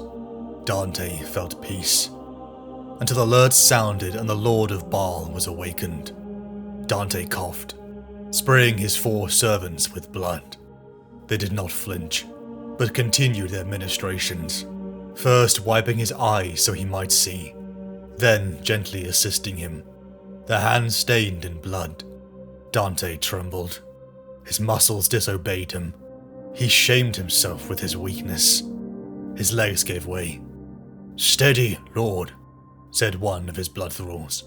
They struggled to lift him. Dante was old beyond imagining, but the Emperor's gifts had spared him the infirmities of age. He was still tall, an ogre of a man, heavy with muscle and bones dense as rock. "Enough," he croaked, and rose again slowly with concentrated effort. A lead blood thrall stepped forward. Colma, his new equerry. Memories of Malafael flashed. The old fatherly figure, and the sacrifice his friend had given him. Every one of the 67 equerries before Colma had withered and died before Dante's eyes. Maybe Dante would finally outlive one. His thralls began to sponge the dying blood from his bare body. "Stop," he said. "I shall fight blood-clad. I find myself waging a war against time above all other foes. I shall give it no advantage. Guard me," he said. Captain Antargo of the 3rd Company stormed into the chamber. Dante turned his face in shame. He disliked being seen unhelmeted, and Captain Antargo realized his error. The Primaris had much to learn. "Forgive me, my lord," Antargo said. "I could not wait. Lord Mephiston has commanded the fleet exit from the warp. He sent me here to find you personally. Demons, my lord. We have manifestations. Lord Mephiston speaks of an attack in the warp. The Dominance is under threat. The Bloodcaller and its fleet exited the warp. On the dark side of the Cicatrix Maledictum, the great warp tear dividing the galaxy in two, warp travel within Imperium Nihilus was an even greater risk. At the head of Dante's armada, the Sanguinor itself had guided them, until an angel of darkness had attacked. Demons had swarmed the fleet, and the Dominance had gone dark. Dante sat in the Thunderhawk, approaching the unmoving Dominance. His sanguinary guard were arrayed around him. Lord Mephiston and Epistolary Racilis opposite, the rest of the contingent filled with mostly Primaris stock. Dante saw hope in them where others judged. They wore the Blood Angel's colours, yet none of them were born of Baal. None had been engraced in the virtues. The awe Dante commanded seemed to fall short on these warriors, born in a time when the imperial truth reigned. But they were the future, and many worried that the traditions of the chapter would die with them. Dante called a close-up image of the Dominance from the Thunderhawk's augurs. Interstellar void black, so far from any sun. The light of the stars was too feeble to provide more than a darkening twilight. Dante hid his sharp draws of his breath. Below the golden visage his wounds pulsated with dull pain. "Turn us about. Take us into the primary hangar," said Dante. "Best we concentrate our efforts, where the bulk of the crew might be found." The Thunderhawk plunged into the dark hangar of the Dominance. If Mephiston is correct, said Dante, and the source of the contamination is here, we must be quick. We can ill afford delays, and I will not lose this ship. These ships are crucial to our fleet plans. Captain Antargo and 2 intercessor squads fanned out. Mephiston, Lord of Death, descended his own ramp, with 4 of his librarians and more of Antargo's men. Mephiston's gorily styled armour stood out against his followers' sober blue. Dante steeled himself against the air of foreboding that preceded the Lord of Death. Few beings made Dante uncomfortable. Mephiston was one. His chief librarian indicated the librarius could handle this.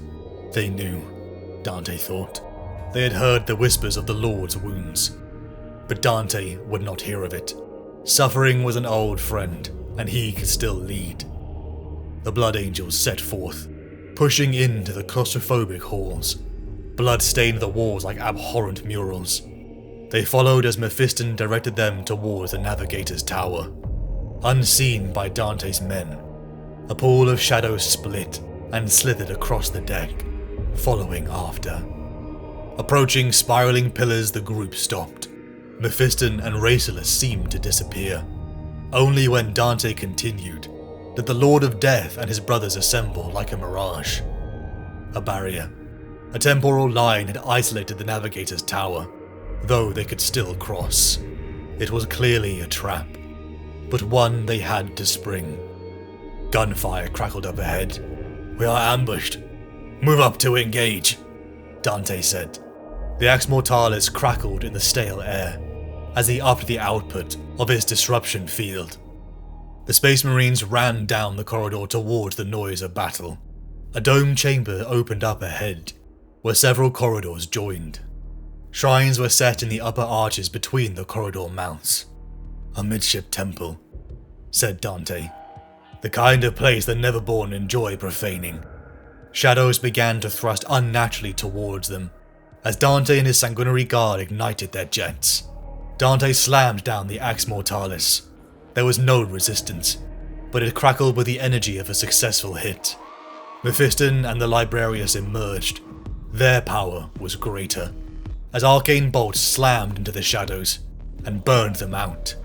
Dante looked to see one last shape attack. Again he drove the axe deep. Its form coalesced out of the shadows before vanishing, and he recognized its pale, seductive form. "Demonettes," said Dante. "The creatures of the Dark Prince." Demons began to coalesce from the shadows. Flesh-violet shapes almost danced towards them. "Masters of the Librarius, clear us a path," roared Dante. Disciplined lines of bolter fire punched the masses, as Mephiston and Racelus charged forward. Racelus conjured up a storm of ruby lances that he flung at the demonettes. Mephiston simply waded into them, drawing his 4-sword Vitaras that burned with ruby fire. No matter how many times Dante had seen it, the Lord of Death was a terrible sight to behold. Within him emerged the tapped power of the Black Rage. Mephiston clove demons with strength and speed that frightened Dante. Like a beacon, encased in ruby fire, Mephiston led them deep into the swath of demons, pushing all the way into the chamber lit in a sickly green light. Dante slew with axe and pistol, the sanguinary guard ever close. But something stirred within him. It was like Mephiston's aura grew his red thirst. The resistance broke, and again the Blood Angels were alone. The contingent emerged into the vast chamber of the Navigator's throne, leading them to life signs up ahead. Sickly perfumes touched Dante's nostrils. Captivating music grew that made his mind ache. All senses were rising to a crescendo, until they saw it. They found the missing crew of the Dominance. A pillar of living flesh, hundreds of feet tall, mewling with pain and ecstasy. Shadows surrounded the Blood Angels and began to whisper in seductive tones. "Kairos, Kairos." Mephiston looked towards the pillar of flesh. "Kairos, one of the greatest servants of the Dark Prince," Mephiston said. "It is coming. I sense it. Kairos, Kairos, Kairos." The chants of the demons became louder, more exultant. The pillar of flesh convulsed and spasmed. Thousands of mouths opened in its towering flanks and screamed in perfect harmony. A point of red appeared halfway up the pillar's length. Blood dribbled out of it, turning into a rivulet of crimson. Then, a huge black claw punched outwards and soared down, opening the stolen, merged flesh of the crew. A long, bovine head the size of a space marine, and crowned with sweeping horns, forced its way out. Shoulders struggled after, the claws stabbing and rending to make the hole bigger. The demon pushed at the gap, its long tongue whipping about its muzzle. "Open fire," said Dante. A hail of bolts blasted towards the abomination, only for it to smile, the round sizzling out before it blemished its perfect skin. To witness it tugged something wrong, and yet beautiful within the angels. Their red thirst grew. "Good day, little angels," it said, amused. "You must be the great Dante, the aged wretch who became king of half the galaxy. How old are you? How wrinkled and unattractive. Truly time is cruel to mortals. I apologize. I did intend to come for you some time ago, Lord Dante, but mortal years are hard to judge." "Your posturing does nothing to make me fear you," said Dante. "I have stood against more impressive beings than you and prevailed." It pointed at the Lord of Death. "You are Mephiston. You turned aside Kabanda, the servant of the witless blood god. He and I are old foes. I hope you made him hurt." Mephiston made to attack, but Dante held him back. "By their boast do our enemies reveal themselves," said Dante. "My master mistress is a generous patron," the abomination whispered sweetly. She only wants you to be happy. If it is death you crave, I shall give it to you. But first, my offer." Kyrus stood tall and spread all its limbs. "Khorne is not the only god who covets your bloodline. Slaanesh dreams in his fragrant sleep. How fine it would be to turn you to her cause. You are a brotherhood beset by temptations. The temptations of blood. The temptations of rage. And what is your artistry if not a tentative fumbling for excess? You are natural warriors for the Dark Prince's cause. Become Slaanesh's champion. If you do this, I shall free your kind from the Black Rage. Your curse will be lifted, and when the time comes, you shall rule perfect principalities. In Slaanesh's name. If that doesn't excite, then think of how many people you can save. Not that that matters." "No," said Dante. The field of his axe flared bright. "Oh, you think I want him?" The demon laughed.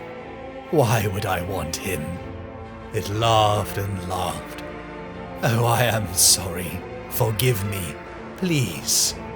It calmed. "Oh my, no. What I want is..." Kyrus uncurled a forefinger slowly and pointed at Mephiston. "You." Mephiston's eyes flared and gave his answer in witchfire bolts. Kyrus giggled, then lifted up his hand and clenched. Brother Demas exploded in a shower of blood. Demonettes on the outskirts surged all around the Blood Angels as Kyrus swept forwards, drawing a blade of bone from thin air. A titanic boom thrummed through the space as the Axe Mortalis slammed against Demon Blade. Dante was sent flying back, but rose despite his wounds. Mephiston flew over the demon on wings of red light. His eye lenses blazed. Vitaris roared with crimson fire, and lightning stabbed out of him, and where it hit the demonkind they screamed and burned. "Ah," sighed Kyrus. It licked fluid from its stump, An actual challenge, it hissed. The Lord of Death slammed Vitaris forward towards the abomination. Cackling Ruby Four-Sword met demonic bone in equal strength. "What is happening to him?" shouted Dante over the crackling of the psychic force. He was stunned. Mephiston's power matched the greater demon, and was rising. "How long has he had such power?" Dante asked. "There are matters we must discuss, my lord," said Raceless. "Perhaps not now." The demonettes were thinning with every rogue shot the Flesh Tower took, a detail Dante didn't miss. He ordered all the weapons to fire upon the vile creation. Kyrus shrieked, and tried to lunge at them, but was held in check by the Lord of Death. Gouts of flesh and blood blasted from the shrieking mass as it began to collapse. Where the column had stood, a vortex opened. Black lightning fringed it. Colours of no mortal hue bled from the edges. "Shield your eyes," Raceless shouted. "We stared directly into the warp." Dante turned, and sprinted before his men could stop him. He approached the swirling mass of the otherworldly power that was Mephiston and Kyrus. Then it struck him. The aura of Mephiston's power surged his red thirst to unbelievable heights. Only millennia-old Dante had the fortitude to resist. The ship shook violently. "Finish it!" Dante shouted. "The ship will be destroyed if it's not banished!" His words slurred by the effects of the thirst. Kyrus leant gracefully aside, and executed 3 quick parries of Mephiston's sword. Dante charged, slamming the Axe Mortalis into its ankle. The greater demon screamed in pain and pleasure. "I deny you and all your temptations," Dante roared. Bright energies, drawn by the warp rift, empowered Mephiston, until he was a dark silhouette with burning eyes. "There is darkness in your blood that cannot be denied," Kyrus shouted, as a spear of black fire rammed through it. Dante screamed. He saw visions of Sanguinius, of an age long gone. He blinked, witnessing behind Mephiston an angel of darkness, one that mirrored the Lord of Death. Dante reeled, but there was an opening. Kyrus was writhing as Dante roared forward. He slammed the Axe Mortalis into its chest, and ripped through the length of its vile form. The greater demon fell back into the war portal that slammed shut. Dante crashed to the ground, his already open wounds now pouring, but the vortex of black flame around Mephiston didn't cease. It grew. Energy poured into him. His body glowed with uncontainable power. Sparks arced over the ground and skittered away. "Mephiston! Mephiston, Lord of Death!" Dante pushed himself up from the ground, with the head of his axe. "Cease your sorcery!" The Lord of Death shook. He looked up at Dante. His helm lenses glared too brightly to look into. The psychic hood built into his collar failed. Crystals shattered, and smoke steamed from his back. "Help me!" Mephiston cried. "Help me!" Absolute pain and sorrow filled Dante, as howling winds whipped around him. "You must kill me!" Mephiston snarled. Dante couldn't. He would not. He turned the Axe Mortalis in his hand, and slammed the dull sight into Mephiston's psychic hood. It shattered in violent energies, and Dante struck again, knocking the Lord of Death unconscious. The black fire died away. The temporal barrier faded. The dominance was cleansed, but as Dante turned, he heard the howls of rage. He looked in despair, as a handful of the Primaris Marines had fallen to the Black Rage. "Lord Admiral Daniken, I thank you for coming." Dante sat unarmoured at the dining table within his quarters, but the dominance purged it had been recruited from the rest of the fleet's mortals. A great sacrifice, for none would ever leave the ship again in their lives. The fleet would soon approach Baal, and Dante wished to speak with his Lord Admiral. There was a long banqueting table, of white stone supported on fat legs of gold. A dozen candelabras, each with 9 arms, stood on the table, bathing the room with gentle light. It was sized to the specifications of the God Emperor's angels, and Lord Daniken looked like a child. I apologize if your place setting seems undignified. We always have this problem when we entertain those who are not Adeptus Astartes, said Dante. The alternative would have been squatting on the floor, and that would be far worse, my lord, spluttered Daniken. I have dined in less favourable circumstances than that, said Dante. There is no need for formality here, Lord Admiral. We are both leaders of men. You are regent, my lord, of half the Imperium, said Daniken. This is true, Dante spoke softly. But you have commanded far more men than I for most of your career. I was lord to a mere 1,000, and suzerain of a few sparsely inhabited worlds. Millions were yours to command.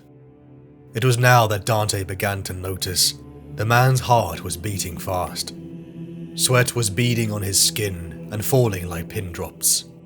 It is difficult to look you in the eye, Lord, said Daniken, averting the stare of amber eyes Dante had inherited from his own father. Then grow used to it, Dante said, trying his best not to intimidate the man. Is everything all right, Admiral? Dante asked. I see doubt in you. Daniken seemed to freeze, as if Dante had spoken some great secret. Tell me about yourself, said Dante. I would know as much as I can. You will command the fleets of Imperium Nihilus for me. It is good for men who will fight together to know one another. Dante ate, trying his best to appear at ease to give the man strength. The Admiral spoke of his life, his long career and victories in the Imperial Navy, all up to the opening of the Great Rift. It was only when he met Dante's eyes did the angel see the affectation of fear. These are bad times, said Daniken. I have never encountered so many of these warp Xenos, and their ability to take action at a distance has increased. When the Xenos on the Dominance counterattacked and slew your Psyker, such madness coursed through all of us. They were demons, said Dante flatly. We had best name them for what they are, or else we will not be able to combat them effectively. I will not have those who serve me make war in ignorance. Daniken was wrong-footed. To openly talk of such things was a risk, but these were dire times. Daniken looked away from Dante.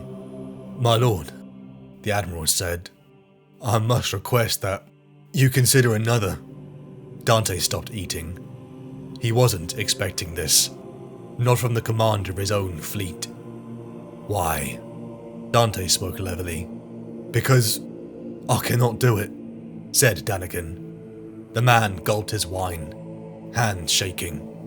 Lord Guilliman charged me with stabilizing Imperium Nihilus, said Dante. This dark half of the Imperium requires a rapid reaction fleet. The old naval system is no longer suitable. Until we establish some sort of order, I cannot think of anyone better for this role. I cannot do it, because I am no longer worthy, said Daniken. I am afraid.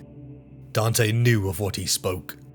He knew of the man's long and successful combat record, and the disaster that had befallen his men not 6 months before. A maneuvering error against the Red Corsair Astartes.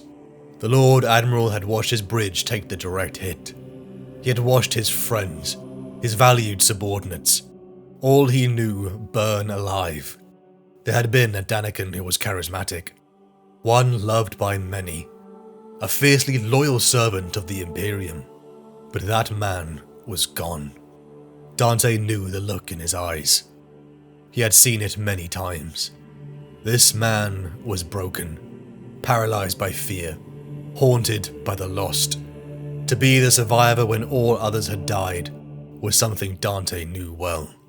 Leave us, said Dante. The blood thralls filed out, leaving the broken and the demigod. You are afraid, Daniken, said Dante. I am. The Admiral laughed bitterly. I am terrified. This is good news, Dante replied. You should not be afraid of your fear. Fear is nothing, Admiral. All brave men feel fear. It has unmade me, whimpered Daniken. What if I make another mistake? I could lose an entire fleet. Dante turned and looked to the stars. We know no fear. We Space Marines, so it is said, Dante whispered. There are warriors amongst the chapters who genuinely do not feel fear, but they are rare. To be genuinely fearless means to lose an essential part of your humanity. A warrior without fear is dulled to risk, and therefore to tactics. He takes no account of the limitations fear places on others. He can become cruel. But you make no mistakes. Not like I did. Daniken burst out. Dante laughed. No mistakes. Do you know how many times the Blood Angels have come to the edge of extinction in the last 1,000 years? How many times? Daniken insisted. 4, said Dante. The false smile wiped from his face. 4 times. Do you know how I became Chapter Master? Asked Dante. No, my lord, said Daniken. Then I will tell you. And when you have heard, you shall tell me again why you cannot do your duty. And so Dante began to speak of the Callius insurrection. Raceless met Dante and Antargo at the doors of the Librarius. Not even Dante could enter the Sanctum Psychana without permission. Dante stopped inside the entrance. How do you fare, Gaius? He asked. The veteran librarian was amongst the oldest of the chapter, though far younger than Dante. It became clear that proximity to Mephiston's power had been a challenge. Dante asked for the briefing. He had been aware of the transformation on Armageddon centuries before, when Brother Callisterius, lost to the Black Raid, had emerged healed, bearing a new name, Mephiston. According to Gaius Racelus, that unique rebirth had brought a power that was increasing beyond reason. The power of Mephiston had been a blessing to the chapter, a sign of hope. Though at times Dante missed the gregarious Callisterius, Dante looked upon the ivory sarcophagus that housed the Lord of Death. Encircling it were the most powerful wards the Librarius possessed. He should be utterly cut off from the warp. The great rift has opened, said Dante. Many strange things are afoot. Demons stalk the stars at will. The Astronomicon is shrouded. Corbulo has notified me of a rising incidence of rage amongst our veterans. The Red Thirst hounds us harder, even those of Kor's gift. Can Mephiston be responsible for all that? The galaxy is a large place, and Mephiston has been at my side since the fall of the Arx Angelicum. He showed no sign of influence on the Warriors of Blood then, but we witnessed the Black Rage in the Primaris Space Marines for the first time, right in front of us, said Antargo. It cannot be coincidence that it occurred when Mephiston lost control of his powers. The psychic shock of it killed his own brothers, decks away. Will you kill him? Asked Raceless quietly, averting his gaze of Dante. The man clearly worried for his brother. If that is what is necessary, I will have to, said Dante. The fleet exited the warp above Baal. An armada of administratum dotted nearly every sector. Such was the expense of rebuilding and fortifying. High Fleet Leviathan had wounded them, but Baal will be stronger than ever. What came with Guilliman's Indomitus crusade were resources far beyond imagining, such that now the Skyfall docks could play host to forces, wielded by the commander of Imperium Nihilus. The shouts within the Council of Blood would not quiet. From the veterans to the Primaris, all could not imagine Dante's proclamation. QVO, an adept of Archmagos Belisarius' call, had come with an offer, crossing the Rubicon Primaris. A surgical operation to bring veterans like Dante the gifts of the Primaris line.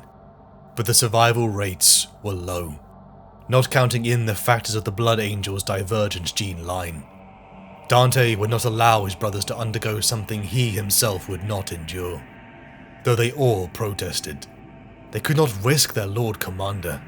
Dante felt their cries as blood still trickled from the wounds that would not heal. He was old, but perhaps he had no choice. Gaius Raceless rose amongst the cries that echoed in the Baroque hall. "My lord, you are too valuable to risk as an experimental subject." Murmurs of assent went up. "But if you would permit me," Raceless said, "I have a better idea." A procession of men climbed their way up to the Tribalus Victorum. Dante strode at their head, flanked by Sanguinary Priest Albinus, Sanguinary Guard, the Blood Angels Librarius, and at the flank came Asterath the Grim. The High Chaplain had his executioner's axe ready. QVO and his Mechanicum priests wore their white sterile robes. The wards around the Lord of Death, Mephiston, were breaking. It should not have been possible. Images of a black angel, one of like the Sanguinor had battled in the warp, flashed in the minds of those near. Mephiston's power was growing, and he begged for death. But Raceless had offered Mephiston in place of Dante. They sang the angel's funeral song as they walked past the newly erected statues of the fallen, the chapters and their masters captured in marble, in honor of their sacrifice in the defense of Baal. To the diurnal vault, the procession halted. Very few had ever seen the inner sanctum of the Librarius, even Dante. Into a vast ancient chamber they settled. QVO's medical servitors entered, all of them freshly cleaned, and with counterseptic garments hiding their organic components. Others came with them, pushing large metal crates containing the equipment necessary to transform Mephiston. The Librarius spread around the room, each paired with a Sanguinary Guard. The executioner of their powers went beyond control. Dante nodded to QVO and Raceless. "Begin," said Dante. 5 hours of the droning of the Librarian's chant made Dante's teeth ache. Even through the psychic protection afforded to him by Sanguinius' mask, he suffered from the power in that place. Mephiston's body was being flayed and carved apart. His ribcage cracked as the Belisarius furnace was grafted in. For the next part, Dante saw worry spread over Albinus's face. They needed to stop Mephiston's hearts. He needed to die. Mephiston's body jerked, and he flatlined. Albinus and Corbulo massaged his hearts as QVO worked faster. Suddenly, alarms blared. Brain activity had ceased. Dante looked to Raceless, who confirmed that Mephiston's soul was in the warp. Raceless ordered the Librarians to call to Mephiston, as QVO stitched up the last wounds, and a blast of charge tried to restart its hearts. "It's not working," Albinus said. "QVO, do something," said Dante, as he stared at the blood-stained corpse. Calistarius. Mephiston. No, he would not die. He could not die. "No, stop it, he's done.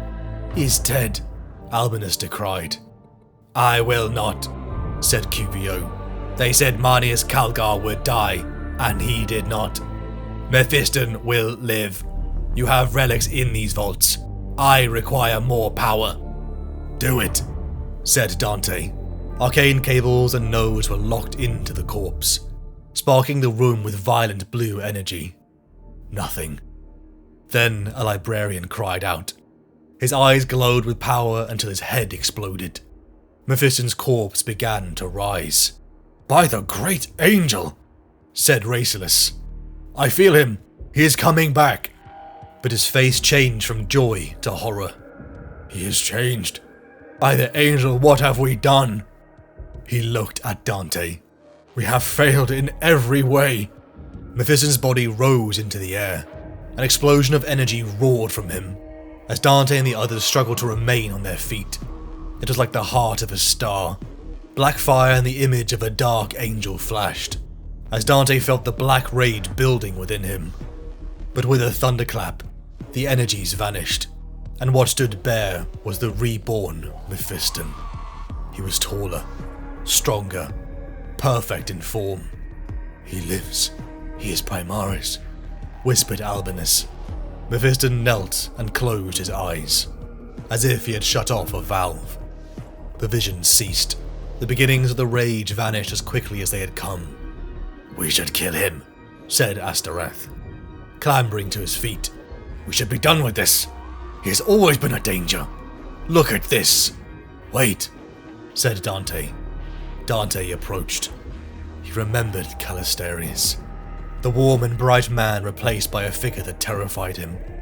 That transformation paled in comparison to this. "Mephiston," Dante said. The Lord of Death did not respond. "Callisterius," Dante tried. Mephiston looked up. "Not Callisterius. Not Mephiston. I am something else." "You recognize me," said Dante. "I do. You are my lord and my brother. You are Dante." "Whom do you serve?" said Dante. "I serve the Librarius. I serve the chapter. I serve the Emperor."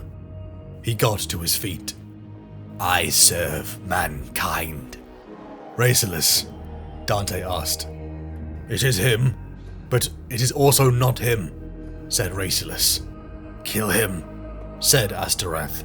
"Kill him while he is weak." "Is he in control of his abilities?" asked Dante. "At the moment, yes," said Raceless. They all relaxed a little. "Welcome back, brother," said Dante. "I serve you, my lord," said Mephiston. "If you decree that I must die, then so be it." "I saw him, or something that could be regarded as him," said Mephiston. He was unarmored, larger than before. He wore simple red robes, and sat upon a rocking chair, leafing through a mouldy tome. It had been days until the Librarius had cleared him. Dante stood armored. The unease he always felt in Mephiston's presence was stronger now. "Who?" asked Dante. "Our father," said Mephiston simply. "I sense something in you. You too have changed since Leviathan fell upon us. You saw our father too." "Sanguinius," said Dante. "I did have a vision." Dante stared into Mephiston's eyes. "I was on the verge of death. I think I would have died if he had not sent me back. I saw something similar. A choice was given to me," said Mephiston. He spoke of two angels, one of gold and one of black, battling in the warp for the chapter's soul, each represented by an avatar. The Sanguinor for the gold, and now Mephiston for the black. What this fate entailed, the Lord of Death kept to himself. "Then you are more fortunate. No such offer was made to me." Dante spoke neutrally, but he could not hide the rancor from Mephiston.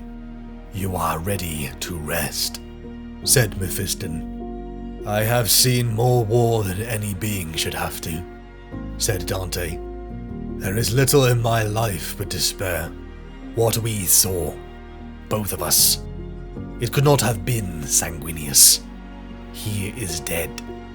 He has been dead for 9,000 years, said Mephiston. "What, then?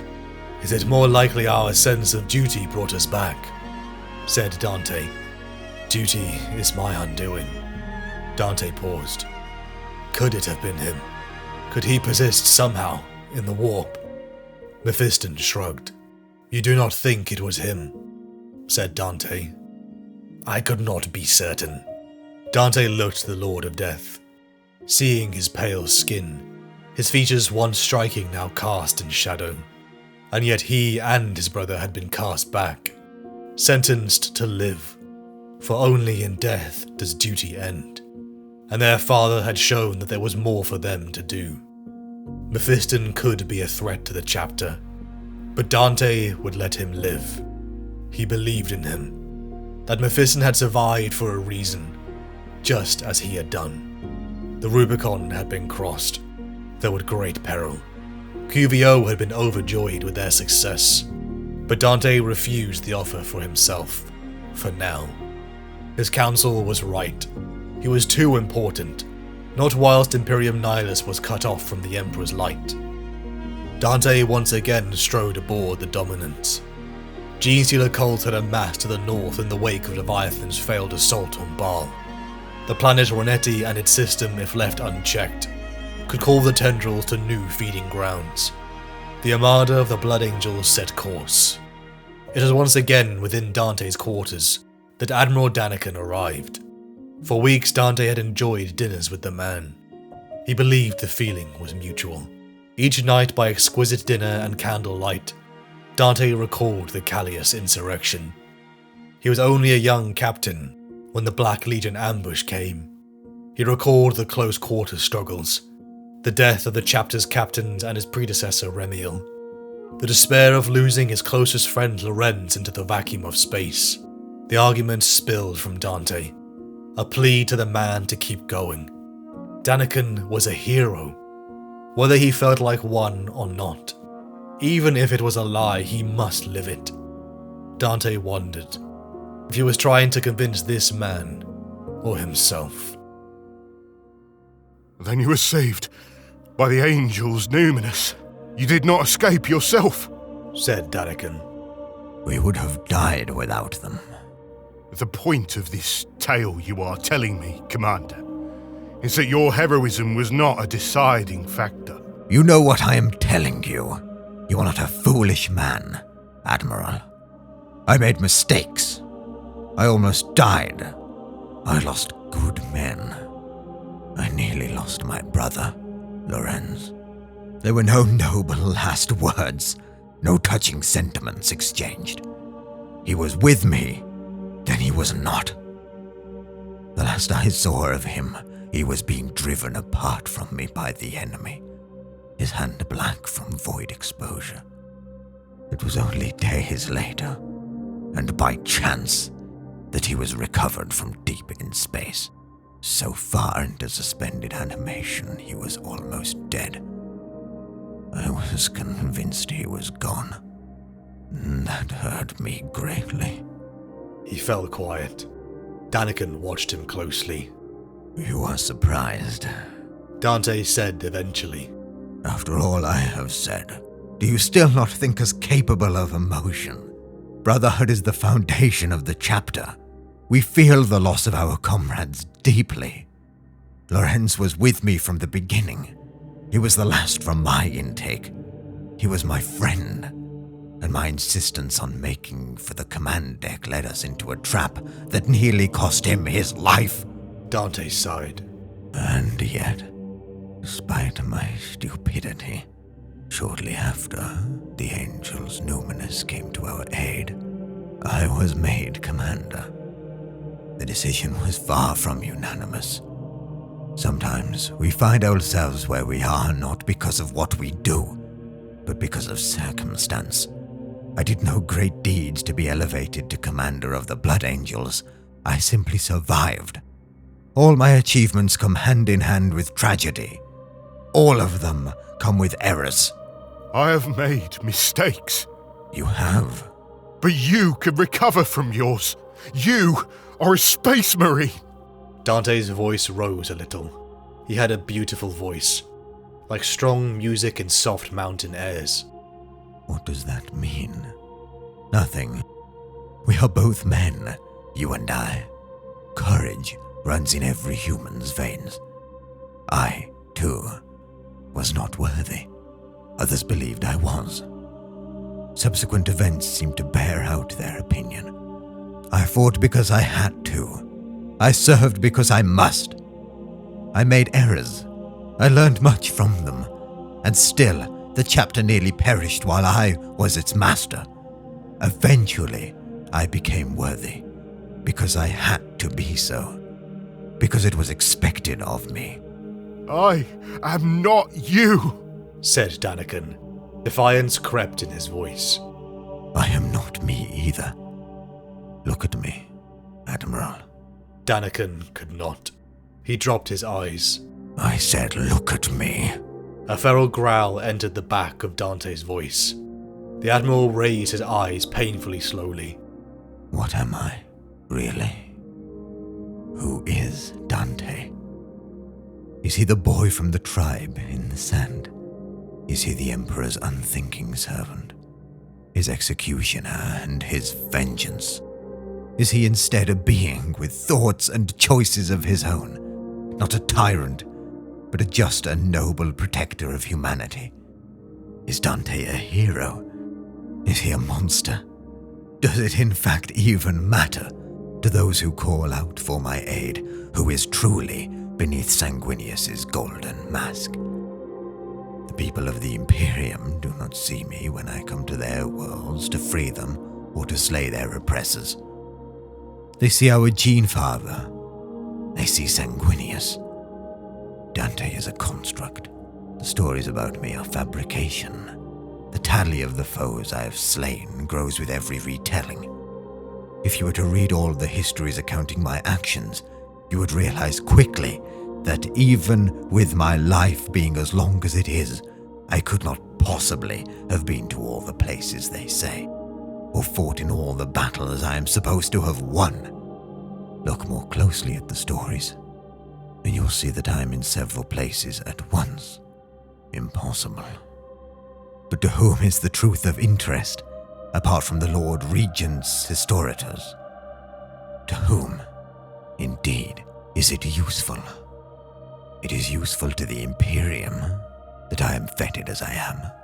It is useful that my name is known and spoken of as a mark of hope. This Dante, they will tell stories about. He is not me. I can never be him. But I can do my best to live up to what people need. And where I cannot be, I can allow the stories to bring comfort. His eyes blazed. I have read that to some cultures the truth was a principle, something to be strived for and protected as sacrosanct. If that sounds attractive to you, you must ask yourself, whom does the truth serve? Now, in these times, the truth is terrible. It serves only our enemies. So, Lord Admiral, allow me to tell you something. Your role is to play the part the people give you. It is to be what they think you are until you die. As long as your given role is positive and has use to the Imperium, it is your duty to perform it. No matter what your feelings are, it is not to find some inner truth. There is no truth. Your role is to serve. Lie to yourself if you have to. The Imperium sees you as a competent, heroic officer. You are competent. You were once heroic. I do not much care that it is not how you feel. You should not care that it is not how you feel. Lie to yourself. Play the part, even if you are screaming inside. That is what I need from you, and that is what you will do. Are we clear? Dante's tawny eyes regarded Daniken with utter seriousness. The weight of his years and his wisdom pushed out of him in waves. Is that an order? Daniken managed to say. It is my command. Daniken nodded numbly. Is it also a rebuke? If it has to be. We do not have the luxury of allowing you regret, Admiral. Be who you were meant to be. Again. Dante moved a step closer. Daniken did his best to not shrink into the chair. You will return to the dominance, which you will command with a proud heart, and with the elan you are known for. You will be leaving with us to Renenti. There you will protect us, while we make war on the surface. The Admiral finished his wine. Carefully he stood. The screams of his burning crew shrieked at him from the candles and lumens, and every other place there was light. But he ignored them, and he bowed. If that is what you command, Lord Regent, then so be it. His skin was peeled off. His ribcage was cracked open. Fibers were bound to his muscles. His bones were lengthened. Under the carving knife lay the Lord Commander of Imperium Nihilus. His heart was stopped. Death claimed him for a second time. Amber eyes stared at his soul. The wise men at their end know dark is right, because their words had fought no lightning. They do not go gentle into that good night. Rage. Rage against the dying of the light. Dante awoke. Power, height, strength. A vigor he had not felt in centuries pulsed through him, all the way to his fingertips. Corbulo and Albinus lifted their Lord Commander. The sanguinary guard knelt. He had survived. Dante had crossed the Rubicon Primaris. The Blood Angel's armada soared forward, the Sanguinor its guiding light, like a lantern of pre-unified terror. In his quarters, Dante welcomed the core of the Librarius. The surgery wounds of his elevation would take time to heal, but for the first time in millennia, the draw of the red thirst felt manageable, as if a quench had finally been filled. Across the beleaguered northern sector of the Ultima Segmentum, arcane signals were traced. Abaddon's 13th Black Crusade had burned Cadia, cutting the galaxy in two. The calls for aid were overwhelming to Dante. Xenos, rebellion, and chaos warbands were rampant. The Dominant and his fleet exited the warp, the display from the bridge illuminating the source of the disturbance. A space hulk. The conglomerate mass of ships rippled with corruption. The hands of chaos and the dark mechanicum were at play, donning the mask of Sanguinius, an armor newly sized for his larger form. The Blood Angel's Thunderhawk's fleet roared out across the void, but into the oil-slick metallic halls they found nothing. Corpses lay everywhere. Bolt holes riddled the walls. Bioscience and matter were splattered in strange poolings. Someone else had annihilated this threat. Human survivors were gathered, and picked feeds were sent to Dante's personal chambers. The stories were analysed, the rough imagery decoded. Figures in black Astartes plate were seen cutting down cultists. A figure led from the front. He was tall, heads above the Astartes. In one hand he clasped a sword larger than Dante, the other a shield embossed with the Emperor's heraldry. A saviour, the humans called him. And with certainty Dante knew who he looked upon. The Thunderhawk's forward ramps lowered, and warriors armoured in blood red descended in unison. Dante stepped forward, leading a host of 60 Space Marines, flanked by Primaris intercessors, captains, librarians, sanguinary priests and guard. A towering figure in green plate stood watching Dante, flanked by his own angels. "Who are you?" the giant demanded, striding forward. The assembled Blood Angels, who had their weapons held neutrally in parade form, brought them up to ready positions, though careful not to aim at the giant. "Who are you?" the giant repeated, louder and more angry. "To wear my brother's face." It was just like before. The urge to kneel. Dante could not believe the majesty, when before the avenging sun on Baal. It was just as intense before another Primarch. "Stand down, brothers," said Dante, and the Blood Angels lowered their weapons once more. The Primarch looked old where his brother had appeared young, but the same look was in both their eyes, a lifetime of too much war. Dante removed his helm. He saw shock cross the Primarch's face. He had never thought to see a Space Marine as old as Dante. "I am Dante, Commander of the Blood Angels," he said. "I greet you, Lionel Johnson, Lord of the Dark Angels, and son of the Emperor." The Blood Angels dropped to one knee, just as smoothly as their Thunderhawks landed. The Lion frowned. "You are satisfied with my identity?" he said, his voice resonant and commanding. "If you will forgive me, Lord, you are older than I expected," Dante said. still on one knee. But to have so readily and unprompted recognized the face of our Genefather says much. Besides, I have served the Emperor for over 1,000 years, and I have yet to meet a being with the same bearing as a Primarch. Save for another Primarch. The lion blinked. "Wait," he said. "Another Primarch? Get up, all of you. Just tell me, one of my brothers yet lives?" "My apologies, my Lord Lion," Dante said, rising back to his feet alongside with his warriors. "I had assumed word had arrived ahead of us. Lord Guilliman of Ultramar was revived, and healed from the stasis in which he had been locked in for millennia, and has launched the Indomitus Crusade to take back the Imperium from its enemies. He fought his way through the Great Rift, and came to the rescue of my chapter and our blood brothers, and brought reinforcements with him in the form of Primaris Marines.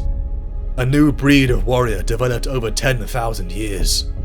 Dante's words had brought stunned silence to the lion. It became clear that despite his old visage, barely any time had passed for the first Primarch. Despite all this joy, Dante felt a pang of sadness. 2 Primarchs had returned, but their Genefather never would. Only an echo of nobility and madness was left in their blood. Aboard the Dominance, the Primarch of the Dark Angels settled, followed by a Astartes he called the Redeemed. The implications for Dante were galaxy-shaping again.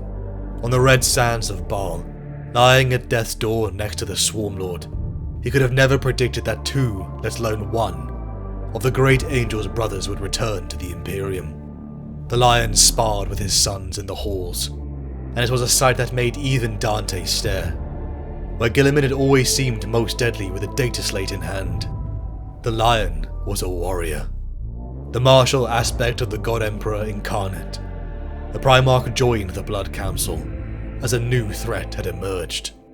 The Space Hulks of the Dark Mechanicum had been raiding Imperium Nihilus, all under the direction of one foe. Vashtor the Archiphane, a demon who planned, according to the Librarius, an ascension to become a 5th Chaos God. Just as in the defense of Baal, the sons of the Dark Angels had called the chapters together to stop this threat. The Rock, the first fortress monastery that sat upon the last shards of its world Caliban, had been raided. The sons of the Dark Angels had gathered in vengeance, and were leading a spear tip towards the combined forces of Abaddon and Vashtor in the Sommium stars. The Blood Angels' fleet entered the Sommian system, and Dante saw the pig feeds. 2 armadas clashed, one of Imperial Dark Angels and its successors, the other a commune of Abaddon's forces, World Eaters and Dark Mechanicum. Below, a world turned, one that rippled with dark power, one confirmed by the lion to be a mirror of the long-dead Caliban. To Dante's horror, the Dark Angels were losing. Their hails went unanswered, ever secretive. The Dark Angels, even in near defeat, refused to answer. "This is Lord Dante, Commander of Baal, Master of the Blood Angels, Lord of Imperium Nihilus," Dante hailed. "Elements of the Blood Angels chapter and Imperial Navy have come to aid our brothers. Respond." More silence. "Sons of the Lion, I bring aid and hope. Aboard my flagship stands your Genefather, Lion L. Johnson, the master of the First and the son of the Emperor has returned." A minute of silence passed, until the Vox burst alive with noise. "Lord Dante, this is Grand Master Necarius of the Invincible Reason," a voice cut through. "If you speak the truth, then our chapter owes you a debt we can never repay. Is he with you? May I speak to our Lord?" he said. Dante turned, but the lion and his sons had already left. Drop pods rocketed towards the surface of Wormwood, a dark mirror to the once forest-dominated Caliban now rippled with warp madness, an infernal demonic industry. From desecrated ruins, the chapters of the Dark Angels were surging forward. Tanks, jet bikes and assault squads following Chapter Master Azrael into an amassing World Eater horde. Behind the traitor lines, the Blood Angels slammed down. Dante's jetpack roared. A sanguinary guard and assault marines followed. They hammered upon the Dark Angel's anvil, and the World Eater line began to falter. The Axe Mortalis reaved foes apart, as Angel fought Berserker. Blood for the Blood God! A roar boomed across the world. Eye lenses cracked. Armor reverberated as Dante heard it. The ground began to shake. Blood Angels turned and wreaked fire into the growing mass of crimson. A creature of pure rage. A demon of black leathery wings and red skin, with a jaw distended into a permanent howl smashed into the heart of their formation. Great swings of its sword and axe bisected Blood Angels in one stroke. Once again in Dante's life, he came face to face with a Primarch. Angron. Demon Primarch and Chosen of Khorne charged at him. Skulls for the Skull Throne! It roared. For Sanguinius! For the Emperor! Dante roared back. Redemptor dreadnoughts burst forward, as Dante and the Sanguinary Guard rocketed above the monster. Violent swings battered the Blood Angels, their numbers falling with each swing. The Demon Primarch tried to rise into the air, as two Redemptors barreled into him. With a roar of unbridled hate that made Dante's blood sizzle, the demon simply ripped the construct apart. A fusillade of munitions railed into the Demon Primarch's side. Chapter Master Azrael and the elite First Company Terminators joined the fray. Gouts of molten gore and brass slumped off the beast.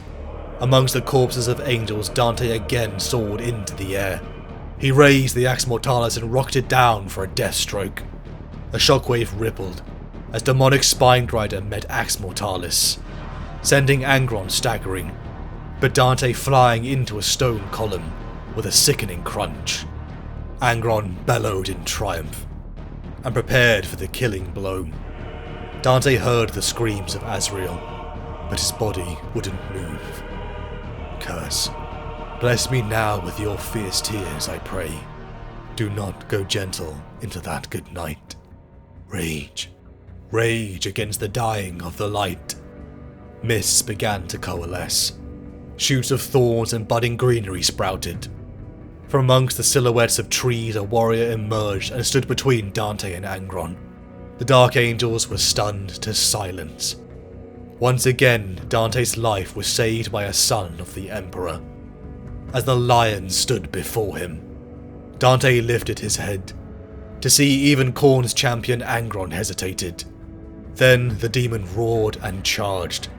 A sword strike that could kill a titan hit the embossed Emperor's shield. Energies rippled back and struck Angron, who snarled. The Primarchs, demigods of myth, leapt at each other and traded blows that Dante could scarce follow. The Blood Angels soared to their lord, the blood seeping from wounds already healing. The benefits of Kor's gift the only reason Dante lived. Above, the fleets of Abaddon and Vashtor began to part. Their objective seemingly had been completed. Dante was hauled to the Dominance, as the news came of the Lion's triumph. The forces of the Blood and Dark Angels evacuated to their ships, as the Wormwood began to sink back into the warp.